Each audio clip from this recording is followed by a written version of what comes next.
Down in overtime. They bring pressure. Lamson throws. End zone. Caught! Touchdown! Taco Dollar! Snap, hold, kick. Oh, good! For a national championship! Let's get nasty on a Tuesday. It's the Fast Lane on 101 ESPN with Andrew Marsh, Carey Davis, and Jamie Rivers. I'm Anthony Stalter. 204, your time check is brought to you by Clarkson Jewelers, an officially licensed Rolex jeweler. You heard the call last night as the Montana State Bobcats defeated the Illinois Redbirds 35-34 in a wild overtime. Illinois State Redbirds.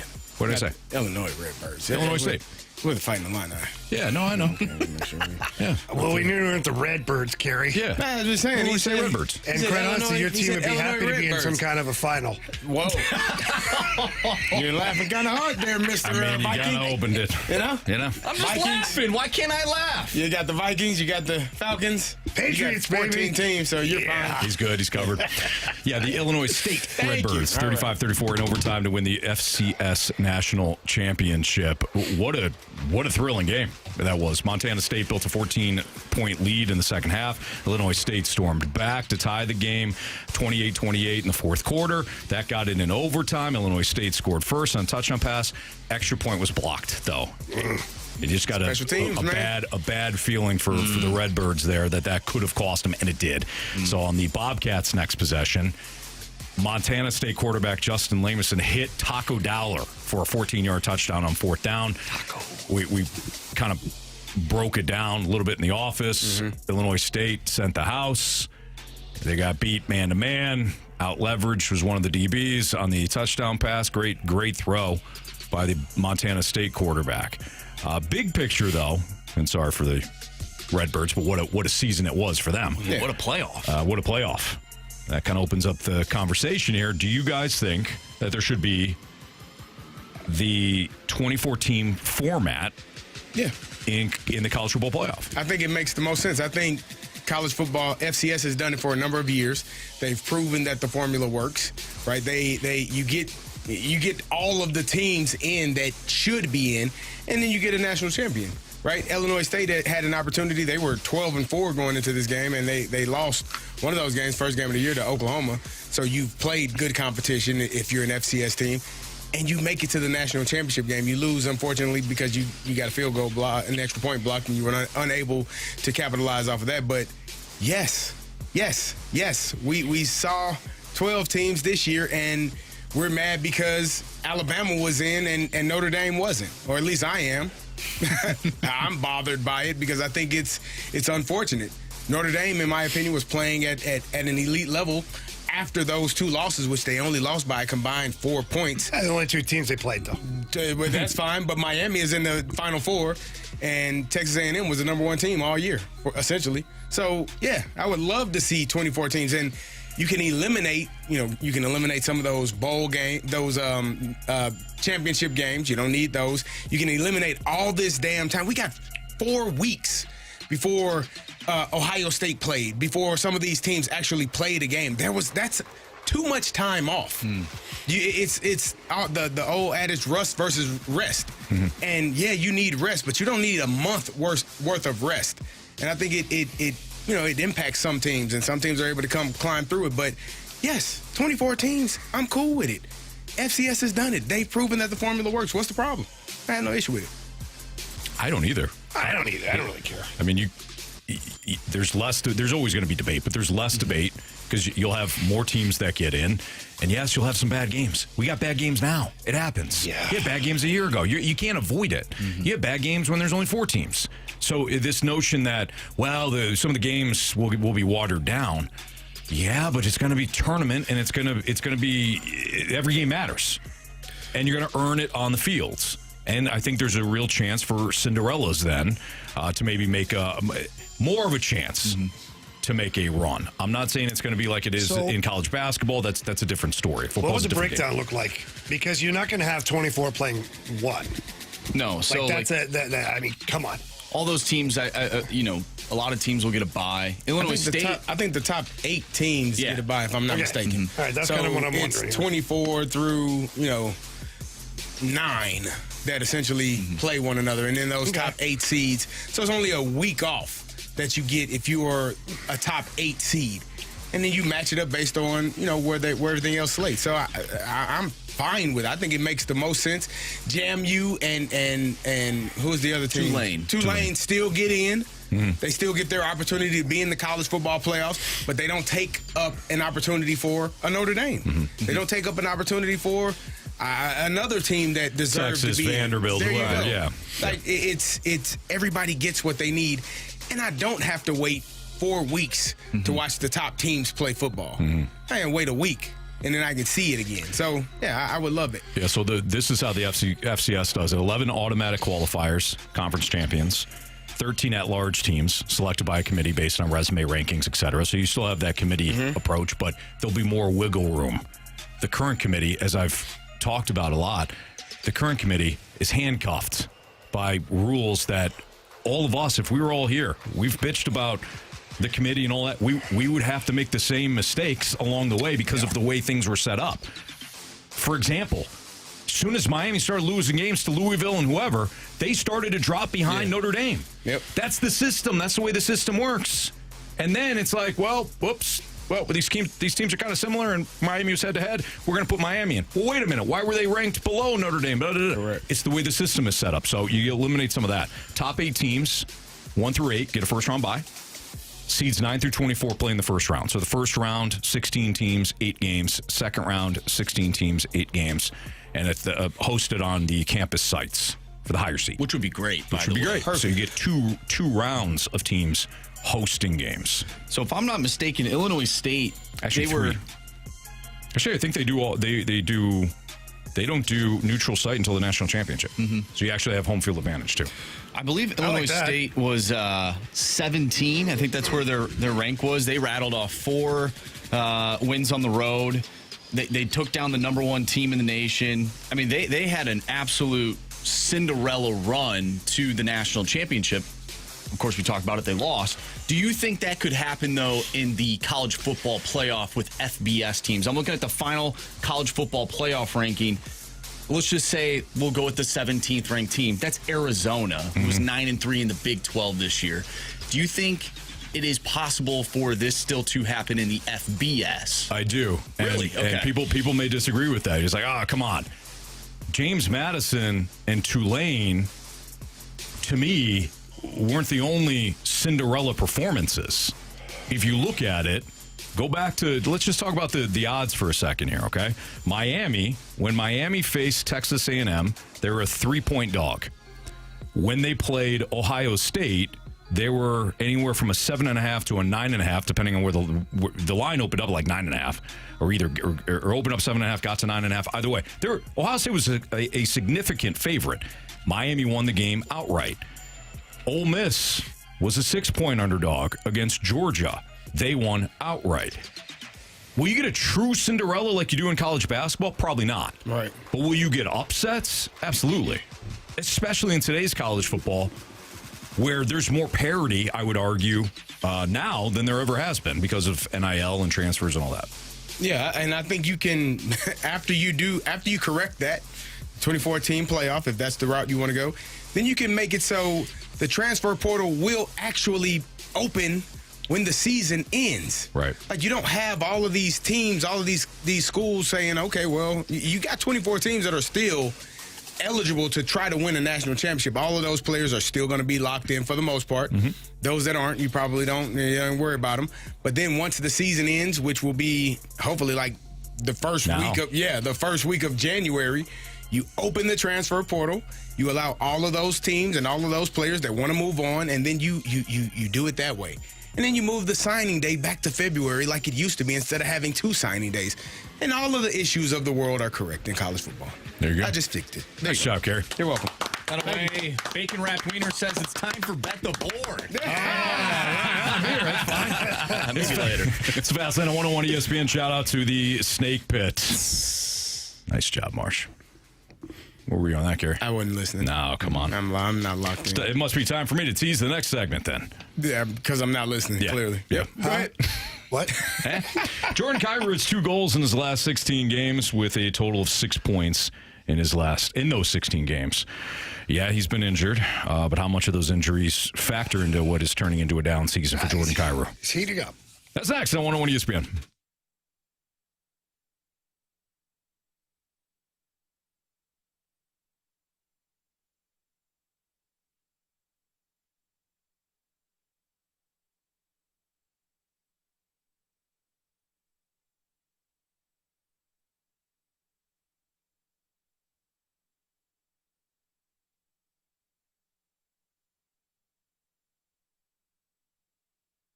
Urban Chestnut has done it again. They have released Zwickle Light, and let me tell you, it is awesome. If you sometimes feel bloated from drinking beer and whatnot, and maybe it's not your thing, I'm telling you, Zwickle Light is amazing. I'm the same way. Don't like to drink too much beer.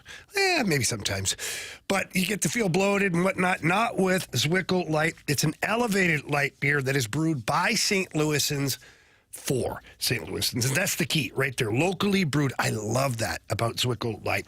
It's a light lager with low calories. In fact, only 95 calories, only 3.7 carbs.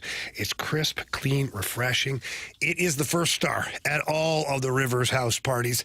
Tell you that right now. People are loving it. Sent people home with cases of it after the holiday party, and they're still texting me, telling me how much they love it. Can't believe that it's so light, refreshing, and it just tastes amazing. So please get your hands on some right now. Check out all the local stores, including your dirt cheap locations. They're carrying it as well. It is the unofficial beer of St. Louis hockey, but it is the official beer of the Rivers House. So again, visit urbanchestnut.com for any information that you need from there, and keep it light, keep it local, St. Louis.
Well, there's no question that looking at his 2025-26 numbers before his injury, Jordan Kyrou is having a down year. 16 points, 8 goals, 8 assists in 28 games, well below his recent season production. For context, in 24 and 25, Jordan Kyrou posted 36 goals and 70 points and had multiple 30-plus goal seasons before that. So even pace-wise, he was far off of his recent production trends. And then the injury, of course, set in. So he's missed significant time with the injury. He's placed on injured reserve in early December with a lower body injury. Disrupted certainly his rhythm and his point production and all that. But Jamie, level with us. What from a playing standpoint, what do you think is ailing Jordan Kyrou? Well, not having consistent line mates, probably, and not being consistent himself. But not making excuses, but who's lighting it up? Mm-hmm. No, Justin Falk. Yeah, at 21 points, 11 goals. Right. Yeah. But, who else? Nobody. It's been down through the season. We want to isolate Jordan Kyrou. Fine. He's not having a good season. And neither is blank, blank, blank, blank, blank. Go down the list. Sure. Nobody's having a good season except for Justin Falk, statistically. Mm-hmm. Joel Hofer's having a pretty good season. His stats have improved quite a bit. But my point is that no one individual can carry a team offensively unless their name is Connor McDavid, Nathan McKinnon. But even that, did Connor McDavid win the Stanley Cup last 2 years? No. Got him close. Mm-hmm. Pretty damn close. But the Florida Panthers, as a team, won 2 in a row. Right. To your point, the better team won, for sure. There is, of course, if you look at it, and we've had conversations before about your best players need to be your best players. And at $8 million, Jordan Kyrou has not been that guy. So I realize that how much at $8 million, neither is Pavel Buchnevich. No, you're right. How much a guy's neither is Robert Thomas. How much a guy is making doesn't always translate to his production, but that's often the discussion. And it's fine. I'm fine to have that talk, but then we can't just pluck one player and say, he's not doing his job. He's only played 33 games, so he's 10 games off of the pace for playing every game, which is not normal for him. And I'm not absolving Jordan Kyrou of any poor play or lack of offense for that matter. I'm not. But he can't do it all alone. Sure. So if we're going to couple him with a couple of other players, who are you doing that with? Pavel Buchnevich has only got 7 goals, 23 points in 43 games. He's making $8 million. Robert Thomas was hard to find for a portion of the season. He's picked it up here recently, 30 points in 39 games. He's getting closer to what Robert Thomas is. But Braden Shen's having a bit of a down year, 17 points only. Dylan Holloway's been riddled with injuries, 17 points. All the guys that he can play with, Jimmy Snuggerud's only played 31 games. And the power play has not been good for the Blues. Right. It's not. And that's where guys like Thomas, Booch, Kyrou, that's where they pick up their points, is on the power play. So the power play has to be better as well. Offensively as a group, it hasn't clicked. And Jordan Kyrou's right at the top of the list. So, again, not absolving him, just including him with the group of players. Sure. It's been a down season for everybody. Yeah, it has been. And not everybody. Most players. Yeah, on the Blues, yes. Well, I was just clarifying. I wasn't talking about the Blue Jackets or something. I wanted to clarify that. Yeah. No, I appreciate that, Carey. For the St. Louis Blues. Yeah. When you are being paid the amount of money, when you're the top paid player, the expectation is for you to do what you're being paid to do. It is to score goals or to stop goals or, be sound defensively. Whatever your job title description is, and that's what they're paying you, and they're paying you a large amount, then you do have to pick it up. I agree with you, though. I don't think it's just solely on Jordan Kyrou. But it is frustrating because in order for this team to have sustained success, Jordan Kyrou needs to score goals. So does Pavel Buchnevich. And you have to be able to have those guys playing at a level of being a 25, 30 goal scorer like you expect them to be year after year. And if they're not, then you can't be frustrated. If you can be frustrated, but you can't have expectations of your team finding ways to win if your goal scorers aren't scoring goals. So here's a little peek. Where do you think the Blues rank in the league for goals for? Period. Gosh, probably like 28th. 27.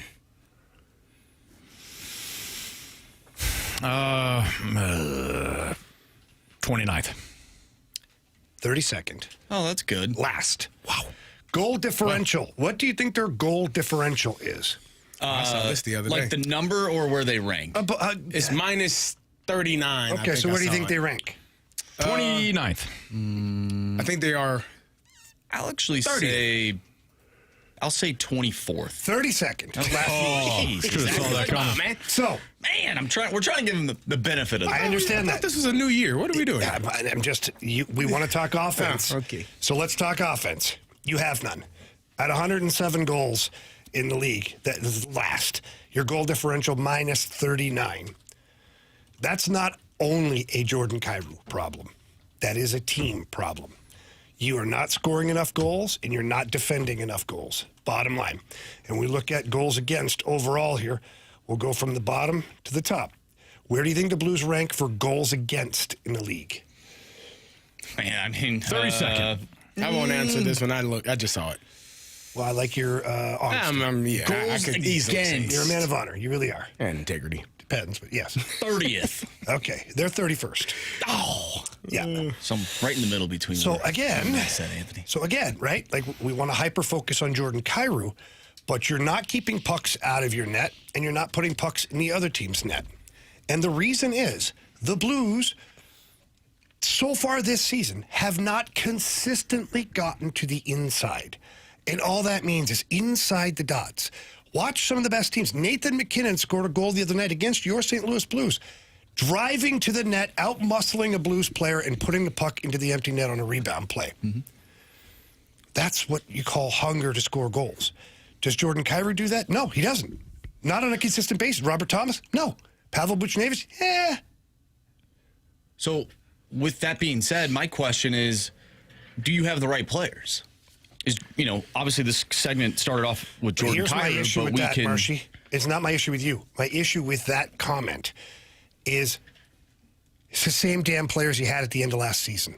But that is now the outlier. But I know. It's the outlier now. But hear me out.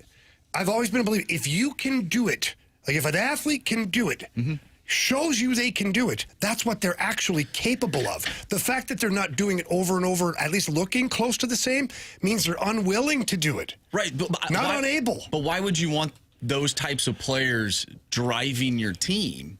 Because you thought they were going to do it. So this is fool's gold a little bit, okay? Is Doug Armstrong looked at the product to end last season after the Four Nations break, because Monty never had a training camp. So Four Nations break was kind of like his little mini camp that he was able to have. They came out of that, lost their first game, but then went on a heater. And they played gritty. They hit everything that moved. They blocked shots. The penalty kill was good. The power play was good. They were scoring goals. All this stuff going. Okay, this is who we are. They almost ran the Winnipeg Jets out of the first round. Looked like the San Jose Sharks in 2019. The Jets barely had enough guys to finish a series. And then the same group of guys comes back this year, and the product is not even close. So to me, that's where you got fooled a little bit on that one. But it also, at the same time, it makes you crazy. That's the stuff that makes you crazy, because you go, how could you do it then, and you are not doing it now? The one thing, and Ollie was on here when we talked to Ollie a couple of weeks ago. He mentioned this about being a professional athlete. It's like you do something good, and then everyone says, "Okay, now do it again." Sure. And then do it again, and do it, and it's never ending. And so once there is a level, and I learned this when I was coaching high school. I had kids that literally wouldn't try hard because they knew that if they tried hard and succeeded, then they would have to repeat that success over and over again. Now there's a standard. They did it in class. They did it on the field. Like, the expectation is, if I just give just enough, then that's what they'll think. The Blues actually did really, really well, and that's the expectation of the fans now. But it has to be. You showed it. Right. You showed me you can do it. Okay, now do it again. And the frustration is, like you just said, Marsha, it's the same damn people, for the most part, the same damn core. Why are you unable to do it again? And it would be one thing if it was just Pavel Buchnevich having a rough year and Jordan Kyrou had 25 goals. You'd be like, okay, Buch is struggling. But when you have multiple people not doing what they did last year, then you start, well, what the hell is wrong with them? Well, you're not defending either. Which version of them is the actual version? We had a great defensive core. Cam Fowler gets re-up for his contract. It was like, all of these pieces were like, okay, we kind of know what we have here. The expectation has changed. We're out of the re-whatever stage. Maybe you're not. And I think that's tough. For Army, it's tough because he has no choice but what he saw visually last year to think this is what we're capable, and to also project that Holloway's going to get better, Kyrou's going to get better, Jake Neighbor's going to get better, Broberg, well, he did get better, but like all of these guys keep taking steps moving forward. Dvorsky, all that. So the fact that it has not, excuse me, get choked up. Yeah, sure. The fact that it has not gone exactly to plan, you can blame Army, you can blame Monty, you can blame the players, but for me, it's all about the players. Because they control the effort. And the parts of the game I'm talking about have very little to do with skill. Very little. A willingness to go to the dirty area. That's it. Other teams do it. Yeah, I don't think the skill level dropped off in one season, in 6 months. The skill level is what you said. Do you want to do it? And then do it over and over. Do you want to stand in front of the net and get checked over and over and have your ribs and back and everything? Do you want to score goals and get paid a lot of money? Then you should. Crack my ribs, baby. But the last part you just said, get paid a lot of money. What if you're already being paid a lot of money? Yeah, but then that's a character issue then, right? Yeah, I'm not disagreeing, but I'm not pushing back. You know certain NFL players, NHL, MLB, they get paid and they're like, I'm good. And I'm not saying that's where I'm not saying that's where they are, but we do know of players that have shut it down after they got paid. It's not that necessarily shut it down. It's just that they don't go the extra mile sometimes. Correct. They become comfortable. They become comfortable, and, hey, I'm not going anywhere. I've done my part. You know, I'm getting paid. And I'm not saying that about any of the Blues players because, one, I don't know that. I don't. I can try to cast a judgment based on what I'm seeing as far as play on the ice, but even that doesn't necessarily dictate everything because some players are playing through injuries. Some players are unhappy with their line mates, or bad luck, all this stuff. I can't sit here and go, well, that player's just shut it down. Because that makes me an a-hole, quite honestly. I think bottom line... That's not what makes you that. There's a lot of things that make me an a-hole. Just make sure we're clear on that. Anthony knows. Yeah. Bottom line, and you've mentioned this before, this team needs more cookie monsters, right? Yes. They are dead last in the NHL. Here's another stat for you. Dead last in shots per game. You can't score goals if you don't shoot the puck. Maybe guys aren't going to the front of the net because they're like, you know what? No one's even going to shoot the puck anyways. Why am I going to the front of the net? So it's funny you said that because I talked to a couple players who will remain nameless right now, just because these are conversations we have in private. Yeah. And I don't usually bring it to the airwaves, but they said that right now there's a certain amount of players that they know are going to shoot the puck. Therefore, when they get the puck, they go to the front of the net. Justin Falk is one of those players. Absolutely. When it goes back to the point, they know he's shooting. Tyler Tucker is one of those players who doesn't mess around. Takes one stride, shot to the net. Does it get blocked sometimes? Yeah, it does. But you watch the amount of players that work towards the front of the net when Justin Falk and Tyler Tucker have the puck at the blue line. And then you watch some of the players work to the front of the net when maybe other players, and not just defensemen. There's some forwards that have the puck on the perimeter. They just know the puck is not going to the net. So you're right. And, Ken Hitchcock used to say, funnel pucks, funnel bodies to the net. Now, funneling pucks to the net from everywhere all over the place is not a strategy because the goaltenders are too good, and some of the weak shots from outside things, they turn into turnovers and transition for the opposition. However, if you have bodies down there at the front of the net, there isn't a bad shot to take, even if it's from the perimeter, because your guy in front of the net now has an opportunity to deflect the puck, rebound, or the goalie saves it and has to freeze the puck. You get a face-off in the offensive zone. You're still winning that shift.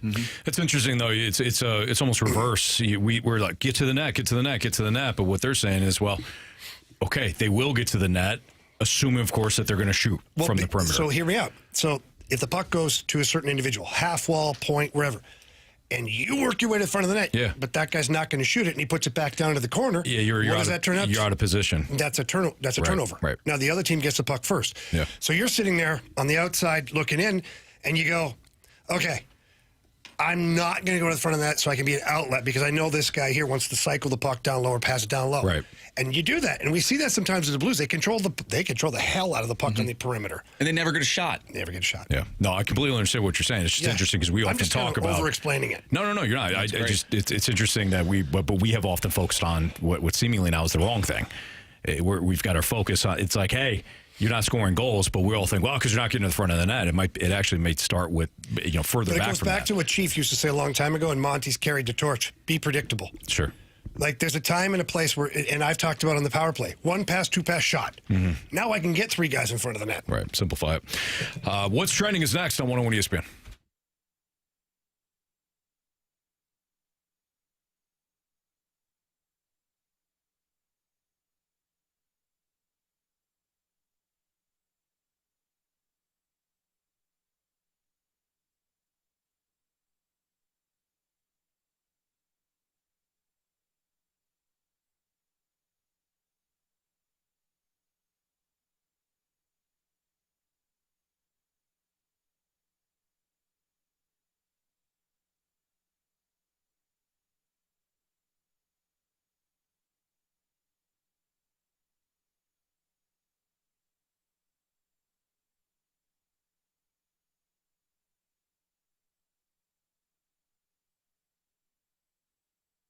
Circus Sports right here in the state of Missouri. What an awesome time it is for Circus Sports. They were in town not too long ago. Amazing people. Derek Stevens, the owner of Circa Casino in Las Vegas.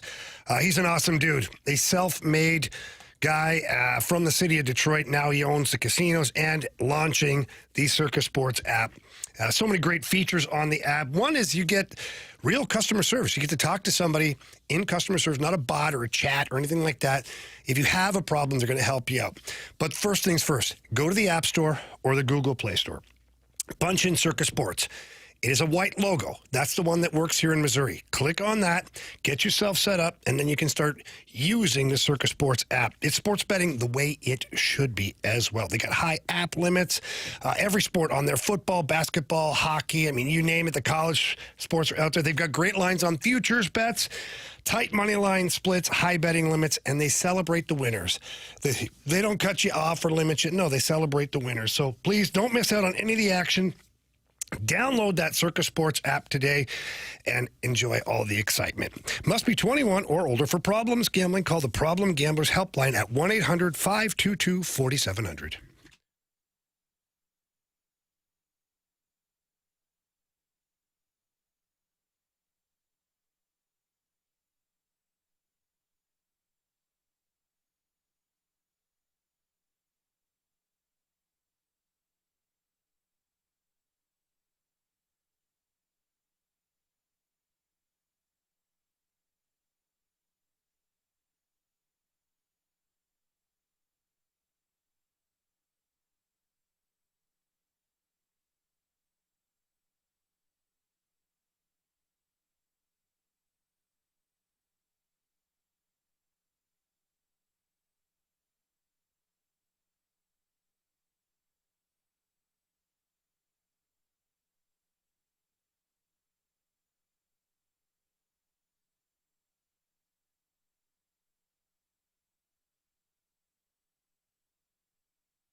101 ESPN Sports Center.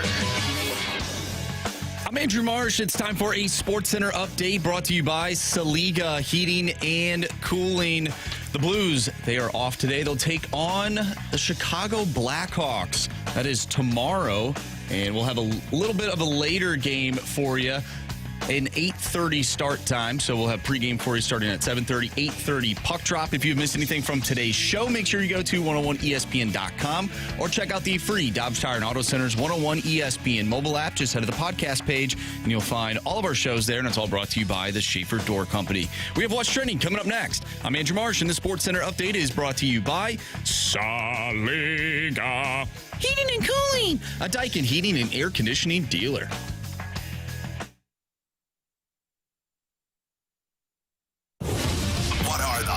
Topics in the sports world. What in the wide world of sports is going on here? It's time to find out with What's Trending, brought to you by Elite Comfort Experts. Heating and cooling with no gimmicks, just guarantees. EliteComfortExperts.com.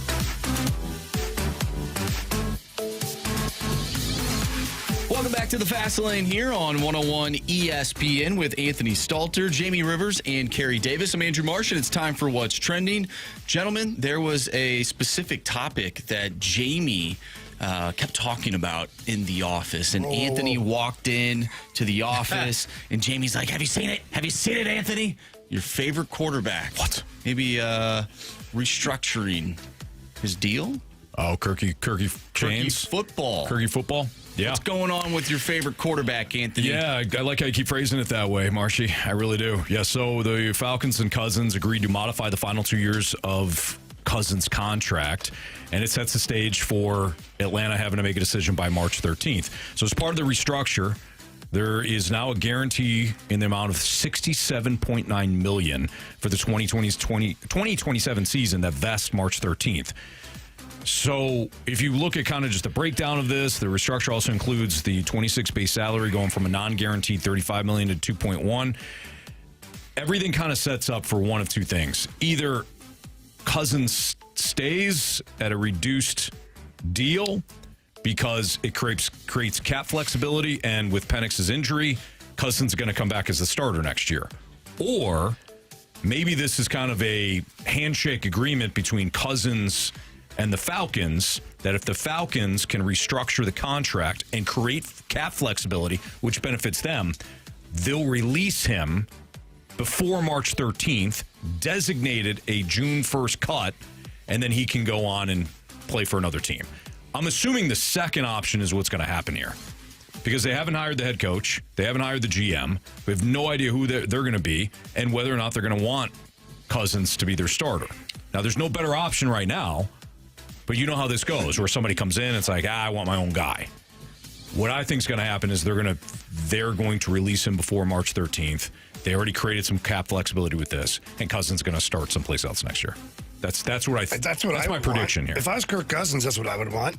If you want to continue to play, Kirk Cousins is crazy. Why would you do that? Wants to play, Carey. He's already robbed the NFL of enough money. I mean, that probably is the guaranteed portion of the contract has been paid. By the way, he's made. So he already. So the non-guaranteed $35 million. Oh, that was non-guaranteed. Okay. Yeah. I read that he's wrong. Really not like he's not guaranteed. He's not really a superhero with this. Gotcha. Yeah, this was always going to be a 2-year deal. Got you. Because the guaranteed portion of the contract has now been paid. Gotcha. So he's got all of his guaranteed money. He's got all his guaranteed money. He has no need to. And so that does make sense. He wants to go somewhere else. I don't know that I don't know that another team is going to take Kirk Cousins at this point of his career at $2.1 million salary. They will to be the starter. You know how many teams need a quarterback? He's not going to be a starter. He could be at the Raiders. Jets. He could go to the Cardinals. If he goes to one of those organizations, it's going to be a Steelers? 6 to 8 week transition while they get that next quarterback ready. And that may be, but if you want to be a starter, that's your only option right now. Maybe. I think he's going to be a Minnesota Viking again. I could see that. I totally think he will be. Kevin, if the Vikings don't end up trying to acquire one of the bigger names, but he's comfortable there. KOC knows that he can execute his offense. If they do start off with JJ McCarthy again and he gets injured or doesn't play well, they have a guy right there who showed some promise at the end of this season that he can still play at a decently high level. I could totally see that happening again. What's next for the Vikings? I mean, for the Falcons. What are they going to do? They're just not going to have a quarterback for 2026? No, they're screwed for now. I mean, you're gonna wind up with either a reclamation project or Joe Flacco. Tagovailoa.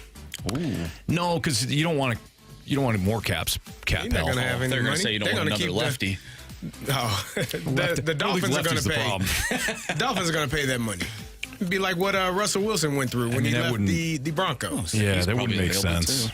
That wouldn't make sense. Russ is probably available. But it's going to be somebody that is going to be a one-year bridge quarterback, and you're going to suck next year, and then you're going to try to draft your franchise guy the following year. I mean, they're in a bad spot. That's unfortunate. Last thing here, real quick. Thought they had two quarterbacks. I got none.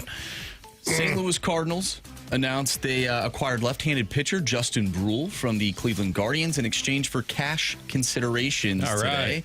He's 28. He's appeared in 94 Major League games over a 5-year career with the Dodgers, Rockies, Pirates, and Blue Jays. So there's not really a question there. I just wanted to let everybody know that that occurred today. All right. I don't know how you feel about it or if you care, but it is more Anthony pitching. loves I do love pitching. Yeah. Absolutely.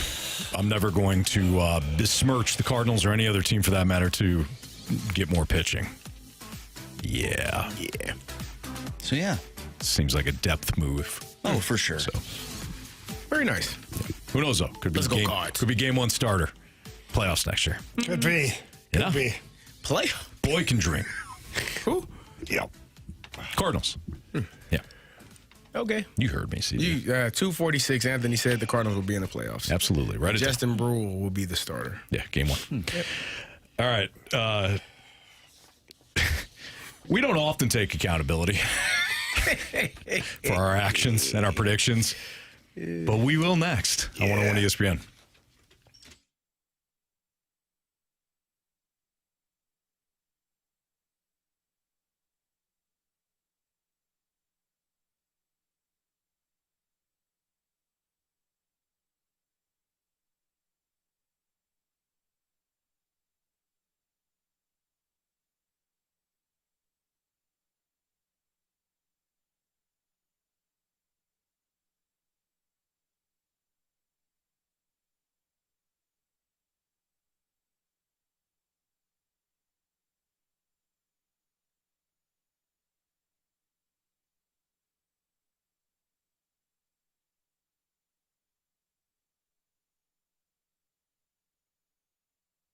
I know not everybody does the whole New Year's resolution thing, but if you are somebody that wants to have a better overall quality of life and you're feeling fatigued, you're feeling that kind of slow recovery even when you do get to the gym, low drive, mood swings, you got to go see my friends at Mentality. Sometimes, gentlemen, and most times when we get older, that testosterone, that drops, that dips, and that can lead to things like I was just talking about, the fatigue, the mood swings, your attitude's all over the place, right? But if you're somebody that wants to improve their situation, maybe you've tried other things, right? You've tried to adjust your diet. You've tried to, get back into the gym, but you find yourself going once and then 3 weeks go by and then you go again. Then go to Mentality. Real testing, real doctors, real personalized plan, not a guess, no guesswork, no gimmicks. And when it comes to raising that energy level, it's there. Rebuilding the confidence, sharpen the focus. That's what all it's done for me. And I've been on Mentality now for almost 2 years. And I can't recommend it enough. So no pressure, no judgment. Go down there, just get real answers on what's going on. You sit down with a board-certified physician, and they just ask you a couple of simple questions. They take your blood, and if you are dealing with low testosterone, jump on the program. And it's not within weeks where you start to feel that energy level come back, and you start to feel like, man, okay, I can add another task on a weekend with no issues. Work life, personal life, everything starts to get a lot better because you start to feel like yourself again. So visit Mentality, 2 different locations, one in Chesterfield, one in South County. Tell me Anthony Stalter sent you in there. Mentality.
It's Fast Lane on 101 ESPN. Well, like on TVs, we don't often take accountability for things that we say on this program. I mean, why would we do that? We do when we're right. Oh, yeah, that's true. Yeah, definitely. Of course. You know, Carey. Yeah, of course I know. When we're wrong, some of us say we're wrong. It never happened. Oh, it did. It counted wrong. It did, Carey, especially looking at your NFC playoff predictions. What? For the 2025 NFL season. So, Marsh. Yeah. Our diligent note taker. Yes. He kept all of our predictions. I keep every single He keeps everything. rundown. I probably have a rundown from the last 2 years. Yeah, you're just sick. in my little area. And I found it. So, let's revisit some of the NFC predictions that we made. Oh, why there? Who do you want to start with, Marsh? Why don't we start with Jamie, since he sounds like he is complaining? Yeah, I'm not complaining. I'm disgusted with myself. Jamie, Yeah. you had the Philadelphia Eagles win the NFC East. Hey, Nice job. Nice job. Actually, we all did. It wasn't a hard one there. Yeah, so Oh, that was never a won. clean sweep. The division we all got wrong in the NFC. The NFC South. Yeah. Not our fault. Jamie, Marsh, me. Tampa Bay Buccaneers. We had a chance, though. And if those stupid Saints would have just beat that hapless Falcons team, we would have been right. Yep. Carey chose the Falcons. who were Division leading Falcons. Yeah, but division. I mean, they did die. We're all right in a way. We're outside. We're all right. We just didn't hitch our wagon to the Panthers, who actually won the division. Fault. The NFC North. None of us had the Chicago Bears. I had the Packers, as did Carey and Marsh. Jamie, of course, went with his Detroit Lions. That didn't work out very good. The NFC West. None of us had the Seattle Seahawks winning it. I had the 49ers. Jamie had the 49ers. Marsh had the Rams. I like that you saved me for last. And Carey Davis had the Arizona Cardinals. Who played their butts off in Yes, that they last did. game, Anthony. They played their Wait, butts off in those 3 wins. pause. Fighting Who did he Jonathan have? Yeah, the Gannons. Cardinals. Yeah, the Arizona Cardinals. Yeah, the Arizona Limited division. Cardinals. Yeah, that was bad, man. Yeah. Come on, buddy. If we take a look at some of the wild card, maybe Carey did better with his wild card picks. No, I don't care. I feel like He had the Lions, who did not make it. He had Washington, who went 5-12, and he had Dallas, who went 7-9-1. So Carey had the Eagles right. And this is just playoff teams: Eagles, Packers, and that's it. Carey had 2 of the 7 playoff teams in the NFC. Jamie, his wild card teams, he did have Green Bay. Yes. But he also had Washington and Atlanta. So Jamie got 1, 2, 3 right in the NFC. Marshy, Minnesota. He backed his Vikings. He backed my Falcons. And he also had Washington. So Marshy finishes with the Eagles, the Packers, and the Rams for a grand total of 3 of the 7. Minnesota was close. They certainly were, which is why I picked them. I had Minnesota, I had Detroit, and I had Seattle. Nice. So I had Philly, Green Bay, San Francisco, Seattle for a 4 spot. So, not great, guys. Not great overall. That's terrible, man. No. Now, we can save some face. yeah. Because the 3 of the 4 of us went with the chalk in the NFC to make it to the Super Bowl. Carey, Marsh, and myself, all of the Eagles making it to the NFC No, Championship. just go to the AFC is fine. Oh, we got a whole segment for that, too. So the NFC champion, the 3 of us had the Eagles. Jamie took the Lions. Hey, Should have been. so great. Not great at all. So what went wrong, guys? Man, the Chicago Bears actually showed up and showed out. Ben Johnson actually makes a difference for the Bears. Who knew? Didn't expect that one. That was pretty shocking. And I thought, before we go on to another team, Carey, I thought the Bears, and I said it, I thought the Bears were going to get better in the second half. And they did. But that was as far as I was. It's not like I said, they'd be a walker team. Yeah. I said they would be better in the second half. They'll have some struggles in the first, and then they'll be a playoff team next year. But they were ahead of schedule, obviously. Detroit, that's probably the biggest Injuries. letdown. We all had Detroit Coordinators gone. making it, except for Marshy. Marshy didn't have them in the playoffs at all, surprisingly. Oh, you didn't? Detroit was the one team I think that let us all down because that was a team that, despite losing 2 coordinators, you still feel like they had everything coming back, essentially. In their first half of the season, they were all that. Yeah. And for whatever reason, it just didn't pan out the way that it should have. JJ McCarthy blew up their season. He did. Yeah, I mean, he kind of did. He ruined 2 team seasons. Oh, Jamie. That was actually funny. That was funny because he's not wrong. He actually Carey, finished with a 6-4 record. So Guy's a Pro Bowler. the other team that cost 3 of us. I was the only one that, and I this was a risk, and I thought it was going to blow up in my face. But Washington was one of my calls that I actually got right. Yeah, I thought Washington would take a step back. Old defense. Jaden Daniels that was fantastic last year, but Cliff Kingsbury, his offenses kind of get discovered in year 2, and Washington didn't make it. The team that I think I whiffed on the most was Minnesota. I thought JJ McCarthy was going to be fine because Kevin O'Connell is kind of like the quarterback whisperer, and I had the Vikings at least make. I didn't have them falling completely out, whereas Jamie, you and Carey both did. Yeah, I didn't think the Vikings. I figured, JJ McCarthy, I didn't know what to expect from him all of the offseason. They were looking at other quarterbacks, and then now he's the starter. I kind of figured that they wouldn't be in the playoff picture. They actually played better than I thought that they would have. So they did a good job. Carson Wentz, he kind of ruined the season if you think about it. By playing so well. Kevin in those couple O'Connell of ruined games. his life Yeah, he tried physically. to. Yeah. No, Carson Wentz will never be the same again. That's okay. The other team I completely whiffed on, but this one's more explainable. I didn't trust the Matthew Stafford injury situation at the start of the year. Same. Yeah. So I didn't have the Rams in. Otherwise, I probably would have had them winning the division. Not that they did. Was I the only team or person that had the Rams? You were the only one that had the Rams. I was the only one that had the Disgusted Seahawks. that I did that. That was it.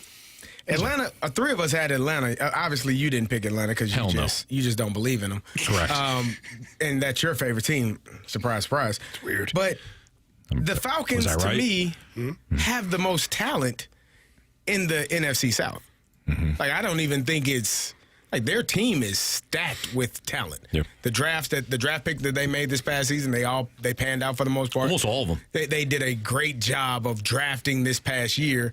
And then you got Bijan, you got Michael Penix Jr., who ended up getting injured, and you have Drake London, you got Kyle Pitts, you got all of this talent. Good O-line. A very good O-line. And yeah, It's two things. It's coaching and it's the quarterback situation. Yeah.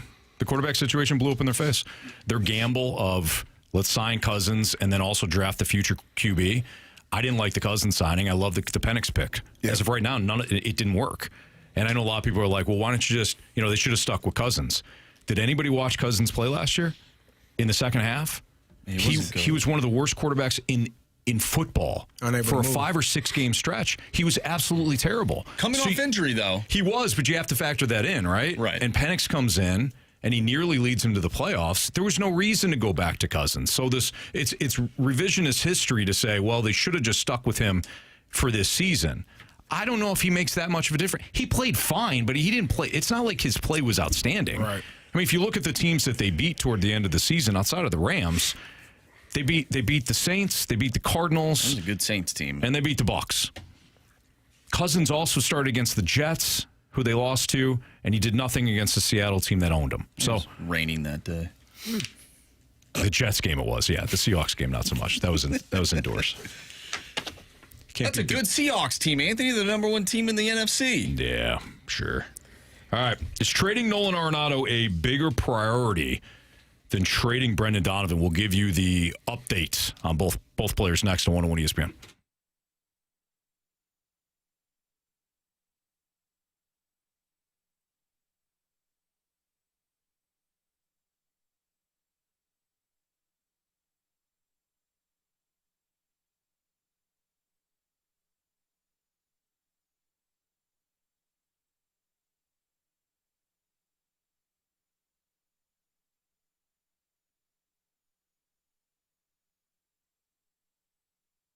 Anthony, our guy Stewie, look, we love the guy. He's our favorite psychopath when it comes to mortgages and lending money and debt consolidation. And the reason we say it that way is he's always available. For me purchasing a home, he did an incredible job of holding my hand through the entire process. Talking to Rafe down the hallway, helped Rafe out as well. And he helps out so many 101 ESPN listeners. Anytime they call or text our guy Stewie, he's always there for them. Yeah, he's phenomenal. I mean, you have reached out to him when it came to purchasing the home that you're in right now. One of the houses that you consider your dream house. Mm-hmm. For me, I've reached out to him multiple times just to kind of take the temperature of the market and kind of where we are financially. He called me from his hotel room in Houston, and I'm like, "Don't do it." It was a Sunday night. I'm like, "Don't do that." Leave the guy alone, Anthony. I tried to, but he wanted to help me out. And it's not just me. It's not just Jamie. That is what you'll get from Stewie. He has programs in place. He has other things that, he can walk you through and explain it much better than Jamie and I can, that actually help when it comes to you getting a deal done if you're trying to buy or, sell a home. He has everything in place to make sure that you benefit. So that's one of the biggest reasons to call Stewie, because he separates himself from anybody else. So that phone number is 314-324-4440. Again, that's 314-324-4440. That is his personal cell phone number. Same one Jamie called and I called, and you can call it as well or text him if you want, because it is a cell phone.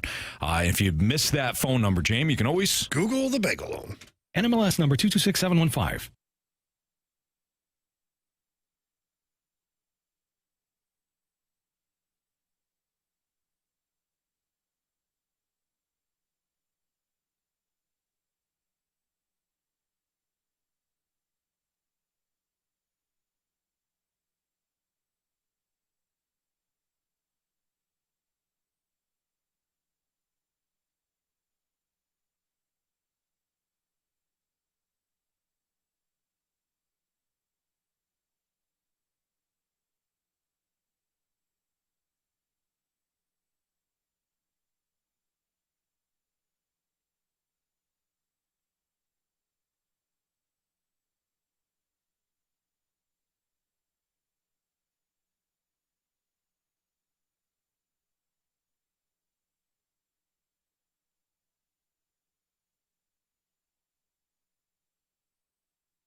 .306, your time check is brought to you by Clarkson Jewelers, an officially licensed Rolex jeweler. So the Brendan Donovan rumors started to pop up again, or at least some of the reports.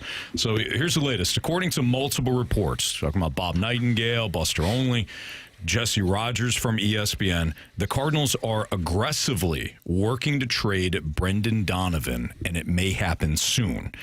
The other reports that we continue to get, of course, are that the Cardinals' asking price is pretty high, but maybe teams are willing to pay the steep price. And the one team that continues, there's two teams, but one team that continues to be popped up pretty consistently is the Seattle Mariners. Giants have also been rumored. The Royals, I guess, might be interested, but the asking price, again, might be a little high. But again, according to Bob Nightingale, Buster Olney, and Jesse Rogers of ESPN, Cardinals aggressively trying to trade Brendan Donovan. It might happen soon.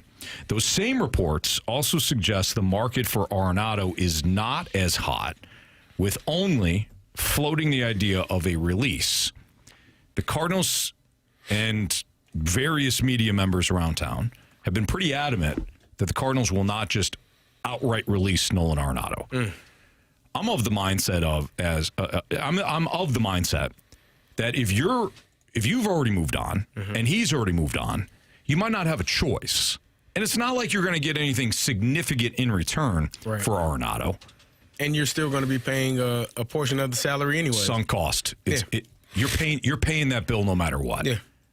It's just a matter of, do you want to pay the entire freight? Right. And I think that may be, maybe that's the Cardinals' issue. We don't want to pay the entire amount to just let them walk away. But sorry, you made the deal with the Rockies, and what came with that deal was every penny that he's due. Yep. So you might be just simply looking at a release. Do you guys believe, because I don't, but do you guys believe that Nolan Arenado will still be here next season if they can't trade him? Oh, man. I think he will be. And that's not what I would be doing. I'm of the belief like you, just pay the man to be a free agent and go find your own deal. Mm-hmm. Instead of me trying to orchestrate a deal with a team and still having to pay, let's say, 75% of the freight, because that's kind of what's going to happen here. Just pay the full freight and let the player now do the work. You're dedicating time and resources and effort and all this stuff to trying to find a trade partner. Let him and his agent do the work. Mm-hmm. Thank you for your time here. One of the best in the game to ever play third base. Sure. Wish you nothing but the best. I hope your career bounces back. I really do. You deserve it, Nolan. Good luck. And move on. But I don't think that's the mentality of the Cardinals. Maybe Chaim Bloom, it is, but I don't know if ownership can stomach paying a man to walk away and play for a different team. I don't know if they'll be able to stomach that. You think they should, or they could. Yeah. But that's what I would do. I would have already made that decision. Right before all the free agent stuff starts, hey, Nolan, you've been a great soldier for us. Before all this stuff goes on, we're gonna buy you out. We're gonna DFA you. We're gonna pay you your money, and you can go and start working at your next destination. Sure. That's it. We're done here. But I don't think that's gonna happen. And if you're an opposing team, what incentive do you have to try to make a trade? Where is he going to play on your roster, St. Louis? Okay, well, you keep him then. Like if you're an opposing team, you don't necessarily have to give up anything if you feel like, well, eventually they're gonna release him and we can go sign him as a free agent. We don't have to trade anyone for him. And if that's the conversation, well, you're either going to pay the entire freight when you release him. All right, you're going to be paying 90% of it. We'll pick up $5 million, whatever that is.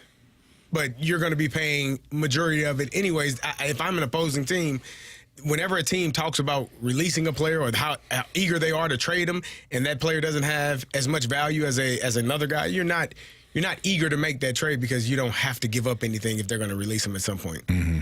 Because you're looking at the roster and you're saying, well, what are you going to do if you keep him on your roster, St. Louis? The problem is he playing every day? No, he's not. So what are you going to do? The problem I have with this is, like, you've already kind of missed your window. Like most teams right now, like they're looking at top end free agents, then they'll go to the trade market, then they go to the bottom of the market. Meaning whether it's lower trade deals that can be made or lower free agents that sign 1-year deals, whatever the case. Like nobody's looking at Nolan Arenado right now. Why would they even consider that when there's other players that could be available via free agency to play that position that have better numbers offensively? Or there might be better players out there, which there are, that you could focus your trade value on that. The Cardinals should have just, end of the season, you have your presser, you shake hands, DFA, good luck. Yeah, I don't think they're going to do that. Like Bloom has said, like they're not going to release him. So if it's not a trade, and what are you going to get, right, Marshy? Well, exactly. I don't know. So maybe we head into 2026.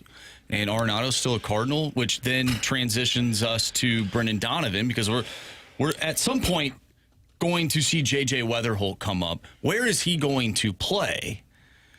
I don't know, because if you have Donovan and Arenado still taking up a spot, well, that makes things a little bit more difficult.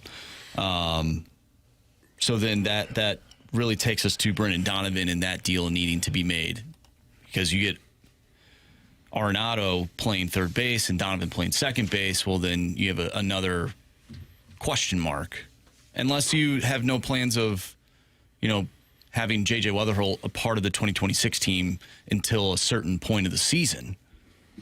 Which why? I would. I don't know. I would start him at the beginning of the year. If he's ready, play him. We said it last year. He was ready last year. The only thing is, if they wait until April, whatever, April 15th or 14th or 12th, whatever it is, because they want to do the clock thing. I'm not saying it's right, but it is a possibility. You got to wait a week or 2 weeks and then start the clock up. He's going to be a part of the team, though. Well, they're looking to unload everybody here.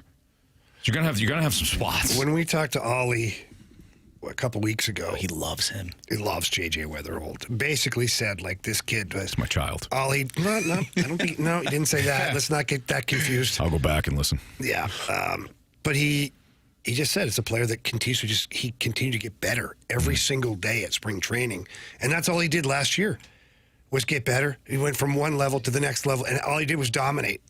So the next step for JJ Wetherholt is the majors. I mean, it just is. Could you guys see, we got a text from 314. If you still have Nolan and Brendan Donovan by the time you bring up JJ Wetherholt, I'm sorry, you bench Nolan. He's getting paid what he's getting paid, so regardless, you put the better, younger player in the lineup. Yeah, could you see Nolan Arenado being just like a bench bat for the Cardinals? No, absolutely not. Well, I don't think there's any way that he's going to be with the Cardinals at the start of the 26th season. I really don't. So you're paying him either way, though. But what's your path then? So what's your path? What do you mean? Well, because you say, I don't think there's any way. So what is your path to not having Nolan Arenado? They DFA him. But do you really believe they'll do that? Now, especially on record, Chaim Bloom on record saying he won't.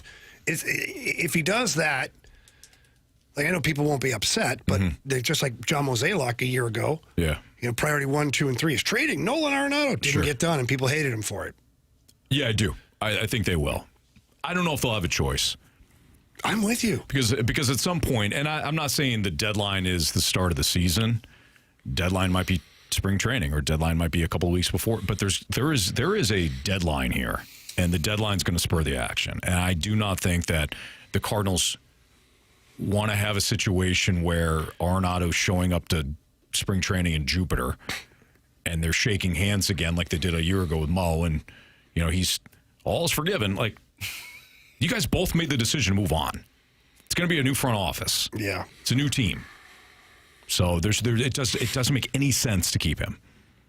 So I think the direction of the team, it makes zero sense. Zero sense. As a bench bet, no. And I get the idea, right? He's like, well, you're paying him anyways, because that was the text. Are you really bringing him off the bench for his bat? That's what the text said. Hey. Really? Well, not even I asked that question, like true, bench bat. Oh, well, I understand why you asked it. That's what he would be, though, if he's not playing. True. But I understand why you asked it. Hey, they're already paying him. Might as well just use him as bench. I don't see that happening. I just don't. Maybe a defensive replacement, but not a bench bat. Okay, Jamie, we get it.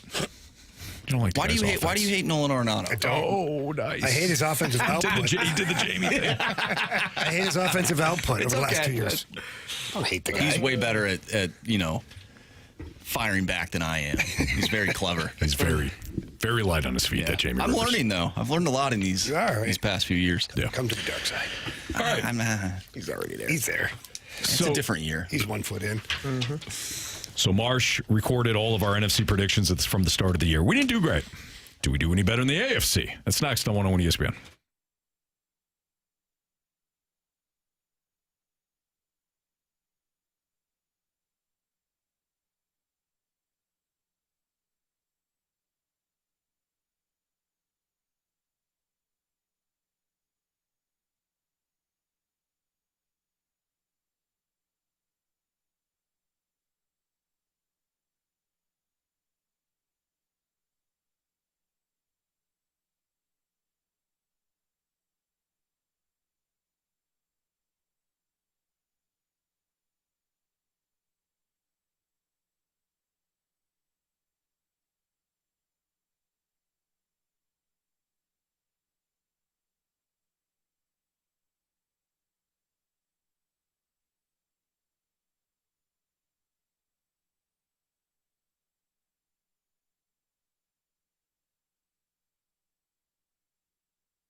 It's Fastlane on 101 ESPN. So we went through our NFC predictions from the start of the season. And again, none of us really did well.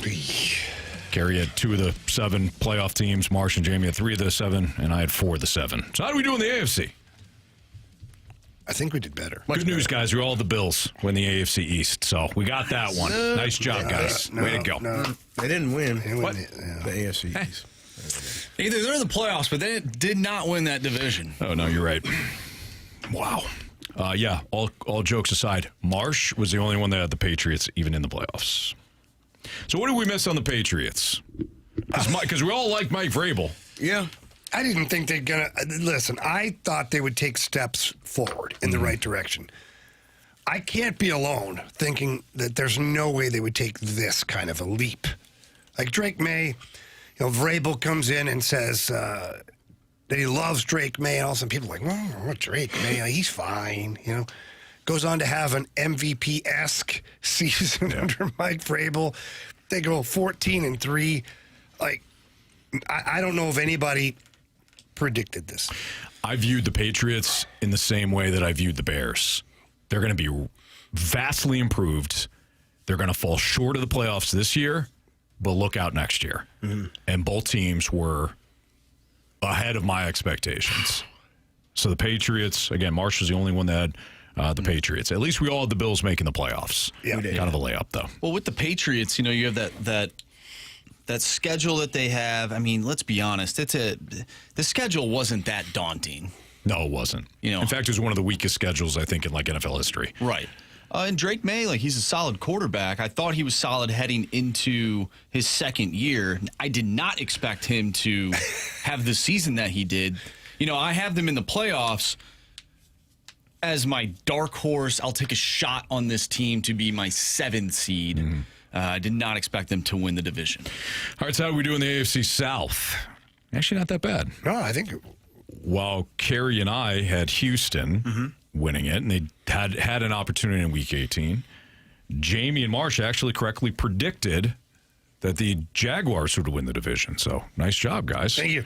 I also had the Jaguars as a wild card team. So, the three of the 4 of us had Jacksonville at least making the playoffs. I had Houston. Carey had Houston. Biggest whiff, AFC West, AFC North. Jamie, you did Jacksonville. Not. You had Jacksonville winning the division. You did not have Houston in the playoffs. No. Okay. 2 big whiffs. Oh, wow. We all had the Chiefs in the AFC West. How dare we? And we all had the Baltimore Ravens in the AFC North. Ridiculous. Wait. Now, all of us had Baltimore? Yep. All of us had Baltimore winning the AFC North. Who are you going to pick? Oh, I had my Steelers in there. That's interesting. If old Loopy Loop could kick the ball through the uprights, Loop. We would have been fine. The old oop-de-oop. Yeah, not great. Playoff teams, wild card. Carey did have the Steelers. I did. So nice job to Carey. He also had Cincinnati, but he did have Denver. I did. Nice job, So Carey, 1, 2, 3, 4 of the 7 playoff teams. Nice job, Carey. How did our guy Jamie do? Like I said, he had the Bills. He had Jacksonville. In the wild card, though, Cincinnati. But he did have Denver and the Chargers. So Jamie ties Carey's 4. Marshy, like I said, had the Bills in the playoffs, Jacksonville in the playoffs, Denver, L.A., and New England. Nice. Were playoff teams for Marsh. Those last 3 wild card teams, Marsh with a score of 5. I had Denver as a wild card, the Chargers as a wild card, and Jacksonville as a wild card, which also gives me 5. So nice job, guys. A lot better in the AFC. Much better. Now, 2 of our AFC champions already eliminated. Carey and I had the Baltimore Ravens, who did not qualify for the playoffs. So Carey and I suck. Yep. Marsh and Jamie have the Bills, who, of course, are still in it until they play Jacksonville. Correct. Probably correct, yes. Which is foolish because obviously Josh Allen can win it all. And Marsh hopes he does because Marsh has the Bills winning the Super Bowl. Wow. And Jamie has Detroit. Carey has Baltimore. I'm out. I have Philly. I have the Eagles, and the only reason why I picked the Eagles is because I was such a motor mouth idiot about them. A year ago, I felt like I owed them a grave apology, so I went with the Eagles to win the Super Bowl. Marsh has the Bills. So who knows? If we get an Eagles-Bills Super Bowl And guess what, Marsh? Fast lane, we would have predicted the Super Bowl winner. Look like geniuses. Yeah. I mean, it could happen. Sure.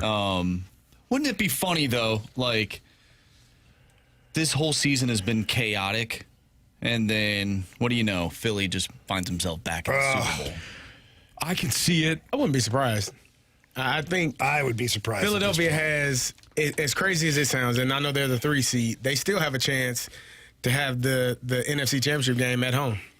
Because I do believe, I think the Bears will beat the Packers, right?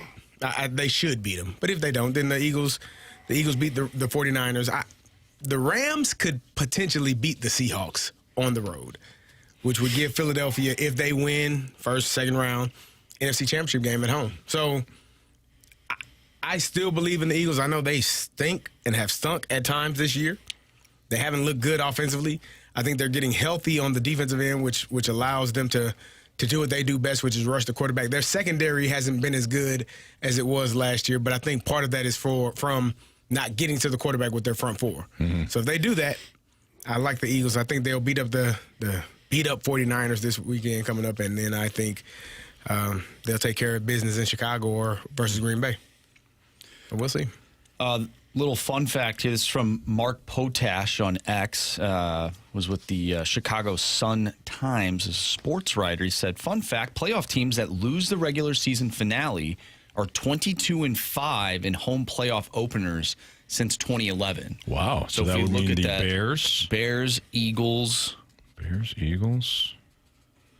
What else we got? We look Jacksonville won, so they don't qualify for that. Texans lost? Carolina. Okay. So Panthers lost their final regular season game. Eagles did, like you mentioned. The Patriots did not, and the Steelers did not. Okay, so the Bears, Eagles, and Panthers are all winning this weekend, guys, according to that trendy stat. Just something to keep in mind. Sure. Especially when we're doing our picks for the pick'em. Yeah, I think we all should take the Panthers. That's a smart. I got a feeling, too, about that. That's a smart pick. Yeah, I like it. At NFC South, like I said, very unpredictable. You don't know. They already beat those scumbucket Rams. So I was listening to Dave Canales, who is the head coach for the Carolina Panthers. He was a part of that Seahawks team way back when the Beastquake game? The Beastquake game. So that team entered into the playoffs with an under 500 record because they beat the Rams on Sunday Night Football to make the playoffs. They then hosted the Saints, who had previously won the Super Bowl, and because they were in front of their home fans, they were excited. Obviously a great place to play. They end up winning that game. So it is possible, and he was a part of that team. So we've seen Carolina beat the Rams before. Rams, you could make an argument they're not playing their best ball right now. There's a chance that Carolina wins that game. Call it. You call it right now. Maybe I pick them. Oh, maybe I pick them.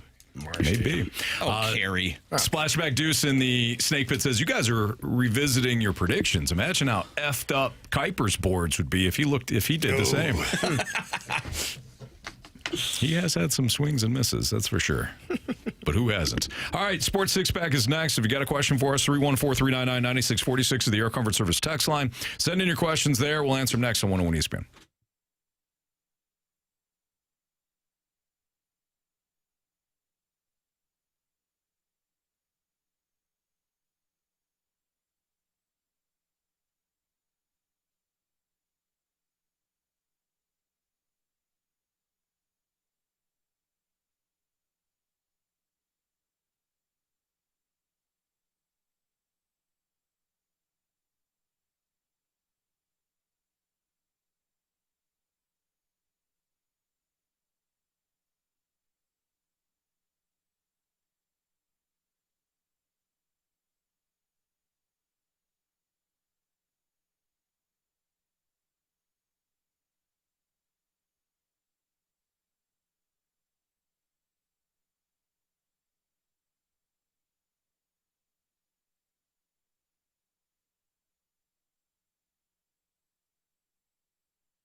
101 ESPN Sports Center.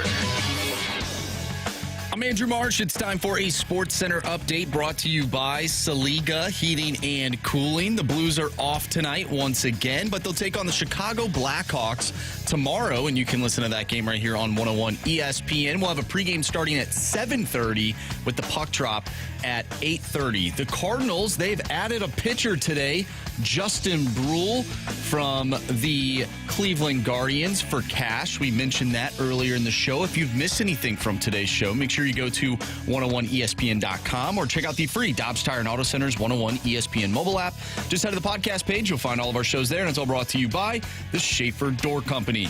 We have part one of our Sports Six-Pack coming up next, so get your questions into the Air Comfort Service text line, 314-399-9646. Part one of the Six-Pack is next. I'm Andrew Marsh, and this Sports Center update is brought to you by Saliga Heating and Cooling, a Daikin heating and air conditioning dealer. I have a question. It's time for the Fast Lane to answer your sports questions. I want to ask you a bunch of questions. I want to have them answered immediately. Asking me all these weird questions. Answer the question. Answer the question. Answer me! Refreshed by Urban Chestnut. Urban Chestnut Swickle Light Premium Light Beer. Live your lifestyle, St. Louis. Time for the Sports Six-Pack here in the Fast Lane on 101 ESPN with Carey Davis and Jamie Rivers. I'm Anthony Stalter. If you got a question for us, great. Send it into the Air Comfort Service text line at 314-399-9646. We'll have it answered, like this one. Question number one. All right, from the 636, if the Blues find their way in a playoff spot come the trade deadline, would they add a significant piece to the roster or a depth piece? Jamie, I know there's a name that you've kind of floated around when we talk about the Blues in the office. Do you think they would go with somebody like that? I floated a lot of names around. Last name sort of sounds. Maybe it's the same last name as Luke Shen. Yeah. Yeah. I like Luke Shen, right-handed shot defenseman. He'd be your third pair guy. If you're a playoff type team, that's what you need, is a playoff type guy like that. I mean, Braden Shen is tough. Luke Shen is tougher. I mean, he's bigger, he's meaner, all those things, plays defense. But they both play, similar styles of hockey, the brand. But that's if you're in a position to add. And we don't know if that's going to be true. And I don't even know if Army would add. This is one of those weird years where Army might be in the playoffs by a point or out by a point and trade somebody like he did when he traded Paul Stastny at the deadline. And he didn't get anything back in return really to help the club. So I just think right now it's so hard to project what the Blues will be doing at the deadline based on how up and down this season has been for them. So time will tell. But if Doug Armstrong's always said the team will tell them what to do. If they're playing good enough at the deadline to add pieces, they will. Last year, they didn't do anything. Nothing. I thought he was going to make a huge move. I was like, oh my goodness, you're going to make a big move because Colton Parayko had gotten injured like the game before the deadline out on the West Coast. Nothing. Just stand pat. And it worked out. 2019, he added Michael Del Zotto as a seventh defenseman. Wound up being a key piece and flipped the whole season around. Heck of a glue guy. Great glue guy. From what I've heard. Yes, great guy, well liked. He came in as a seventh defenseman, never complained, worked hard, all that stuff. Guys loved him. My point is didn't make a big move that year either. So now you have the year before that though, where the Blues were right in the mix and they decided to trade Paul Stastny. So you never know what you're going to get.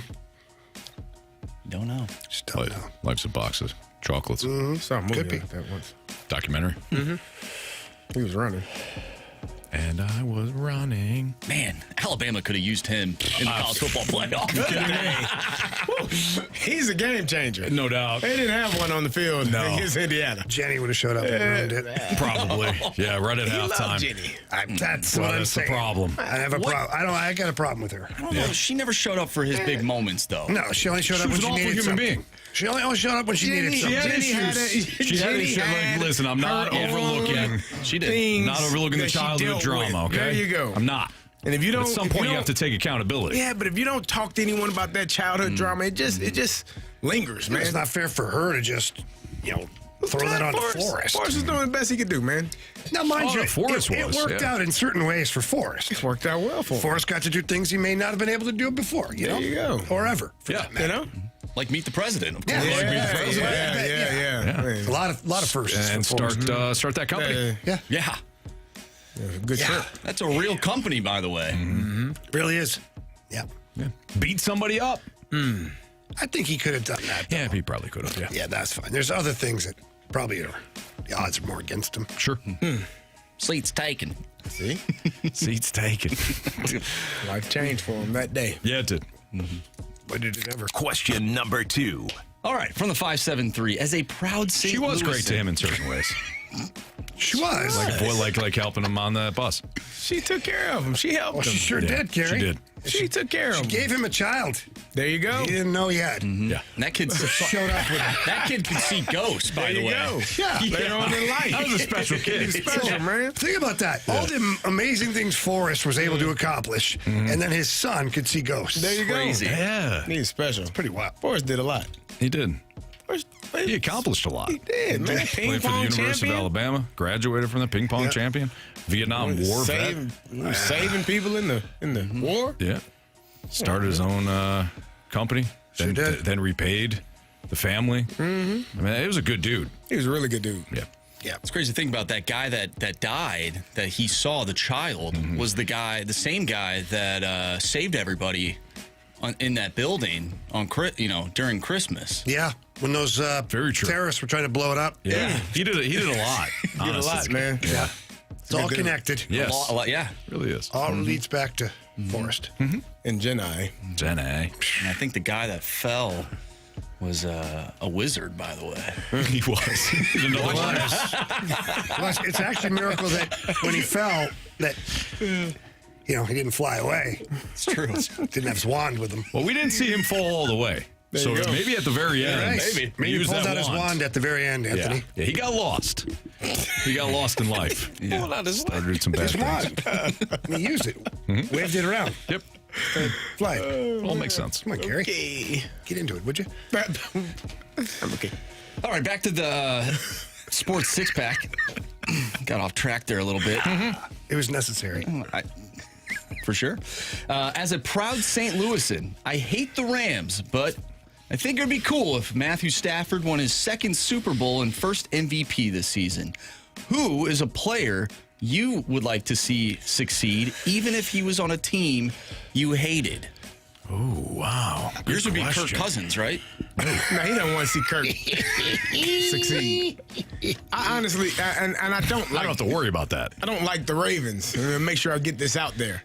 But I would like to see Lamar Jackson have success. All roads, Anthony. He can come play in Pittsburgh, man. He can wear the same number. Number 8 probably will be available here shortly. That'd be great. So I'm going to go the bitter Bob route here. Everybody jumps on Justin Herbert for no damn reason. Guy's got no offensive line. He's got to scramble around like a madman constantly. I'd love to see him win, just to shove it to some of those people. So I'm going to go with Jared Goff, just because I'd like to see him. That sounds. You got to pick somebody not on your favorite team. It's a team you hate. Oh, sorry. that he was got the traded rule. for a guy It doesn't who went on have to win a to be. damn Super Literally, Bowl the with the question- freaking team he was just on. The question was a person not on your favorite team. Am I Yeah, not a team that you hate, What the hell but are you you like the doing, player. man? I hate the Lions right now. They didn't make the playoffs. All right, screw you, Carey. Oh, well then You Justin don't hate Herbert the doesn't. Ravens, so that doesn't count either. I literally started the conversation by saying I do But not Carey like gets to the make the Ravens. rules, right? All of a sudden, Carey does whatever the hell he Anthony, wants. I don't like the Ravens. Whatever. You don't. He doesn't. Thank you. He doesn't. Thank you. No, he broke the code. No, I the did. code. So I'm trying to put the code back together. Gary does not like the Ravens. Thank Never you. will. He's a Steelers fan. Yes. Through and through. Now pick another team that you hate. Don't tell me what to do. You want that person to win. Somebody for the Blackhawks, sir. Red What? wings. It doesn't have wow. to be. It doesn't have to be football by any means. Oh, now we're really muddying the waters. Football. He said it's quarterback. He did. What the hell do you mean? He literally makes up the rules as he goes. And that says others do. Oh my God. Man. Whatever. Just next question. I'm done with this crap. You guys are brutal. I would say Drake May. I don't like the Patriots, of course. I don't like the Niners, so to speak. I know that Tanisha and the Snake Pit's huge Niners fans. Oh, you like Kyle Shanahan. I love Kyle Shanahan. And Kyle has obviously been beaten up for his Super Bowl performances as a coach. So I wouldn't mind seeing Kyle Shanahan win one either. Question number 3. From the 314, do you think the Blues during the World Juniors kept a close eye on their prospects, or were they scouting out new talent? No, they're keeping an eye on their prospects for sure. Why wouldn't they? The Luve, I don't even know how to say his last name, for Team Sweden, won goalie of the tournament. And why am I missing his name right now? Juracek won defenseman of the tournament. Not too bad. Not too bad at all. Not too shabby. Future's looking so bright. Got to wear shades. What do you think his, where do you see him next year?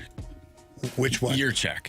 I see him with a clear opportunity to make this hockey team. Ooh. An opportunity. For sure. Like, who knows? I think you'd be foolish not to give him a chance. Mm-hmm. I mean, he just dominated the best under 20 players in the world. Now, that doesn't mean he's going to dominate NHL level players, Mm-hmm. but you give him a chance. I'd give him a legit partner in preseason and see what he can do and kind of go from there. And if it's not where he's going to be fighting for serious ice time, you send him down. He plays top pair in the American Hockey League, and then maybe by Christmas, he's ready to make his NHL debut. I like it. There you have it. All right, our Sports Six-Pack continues. Keep those questions rolling into the Air Comfort Service text line at 314-399-9646. We'll continue with question 4 next.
It's time for the Fast Lane to answer your sports questions. I want to ask you a bunch of questions. And I want to have them answered immediately. Asking me all these weird questions. Answer the question. Answer the question. Answer me! Refreshed by Urban Chestnut. Urban Chestnut Swickle Light Premium Light Beer. Live your lifestyle, St. Louis. It's Fast Lane on 101 ESPN. Time for the second part of the Sports Six Pack here in the Fast Lane. 314-399-9646 is the Air Comfort Service text line. So if you got a question, keep sending them in. We've got question 4 now. Question number 4. From the 618, how do you feel about Cam Newton's game manager / game changer statement? Which quarterback was he talking about specifically? Or is it just a broad statement? Well, I do remember him mentioning Drake May, I believe. I think he said a lot of quarterbacks in this Here's the playoff problem I have with Cam game Newton. managers. Here's the problem I have with Cam Newton is I've listened to a lot of what he said in the last year or so. Anytime there's a quarterback that Cam Newton doesn't particularly like or that he doesn't think was as good as he was, he has a problem with it. That guy's he's incapable of doing this. He can't run the ball. He's inaccurate with his passing. And, meanwhile, he's talking about some of the best quarterbacks statistically in the league.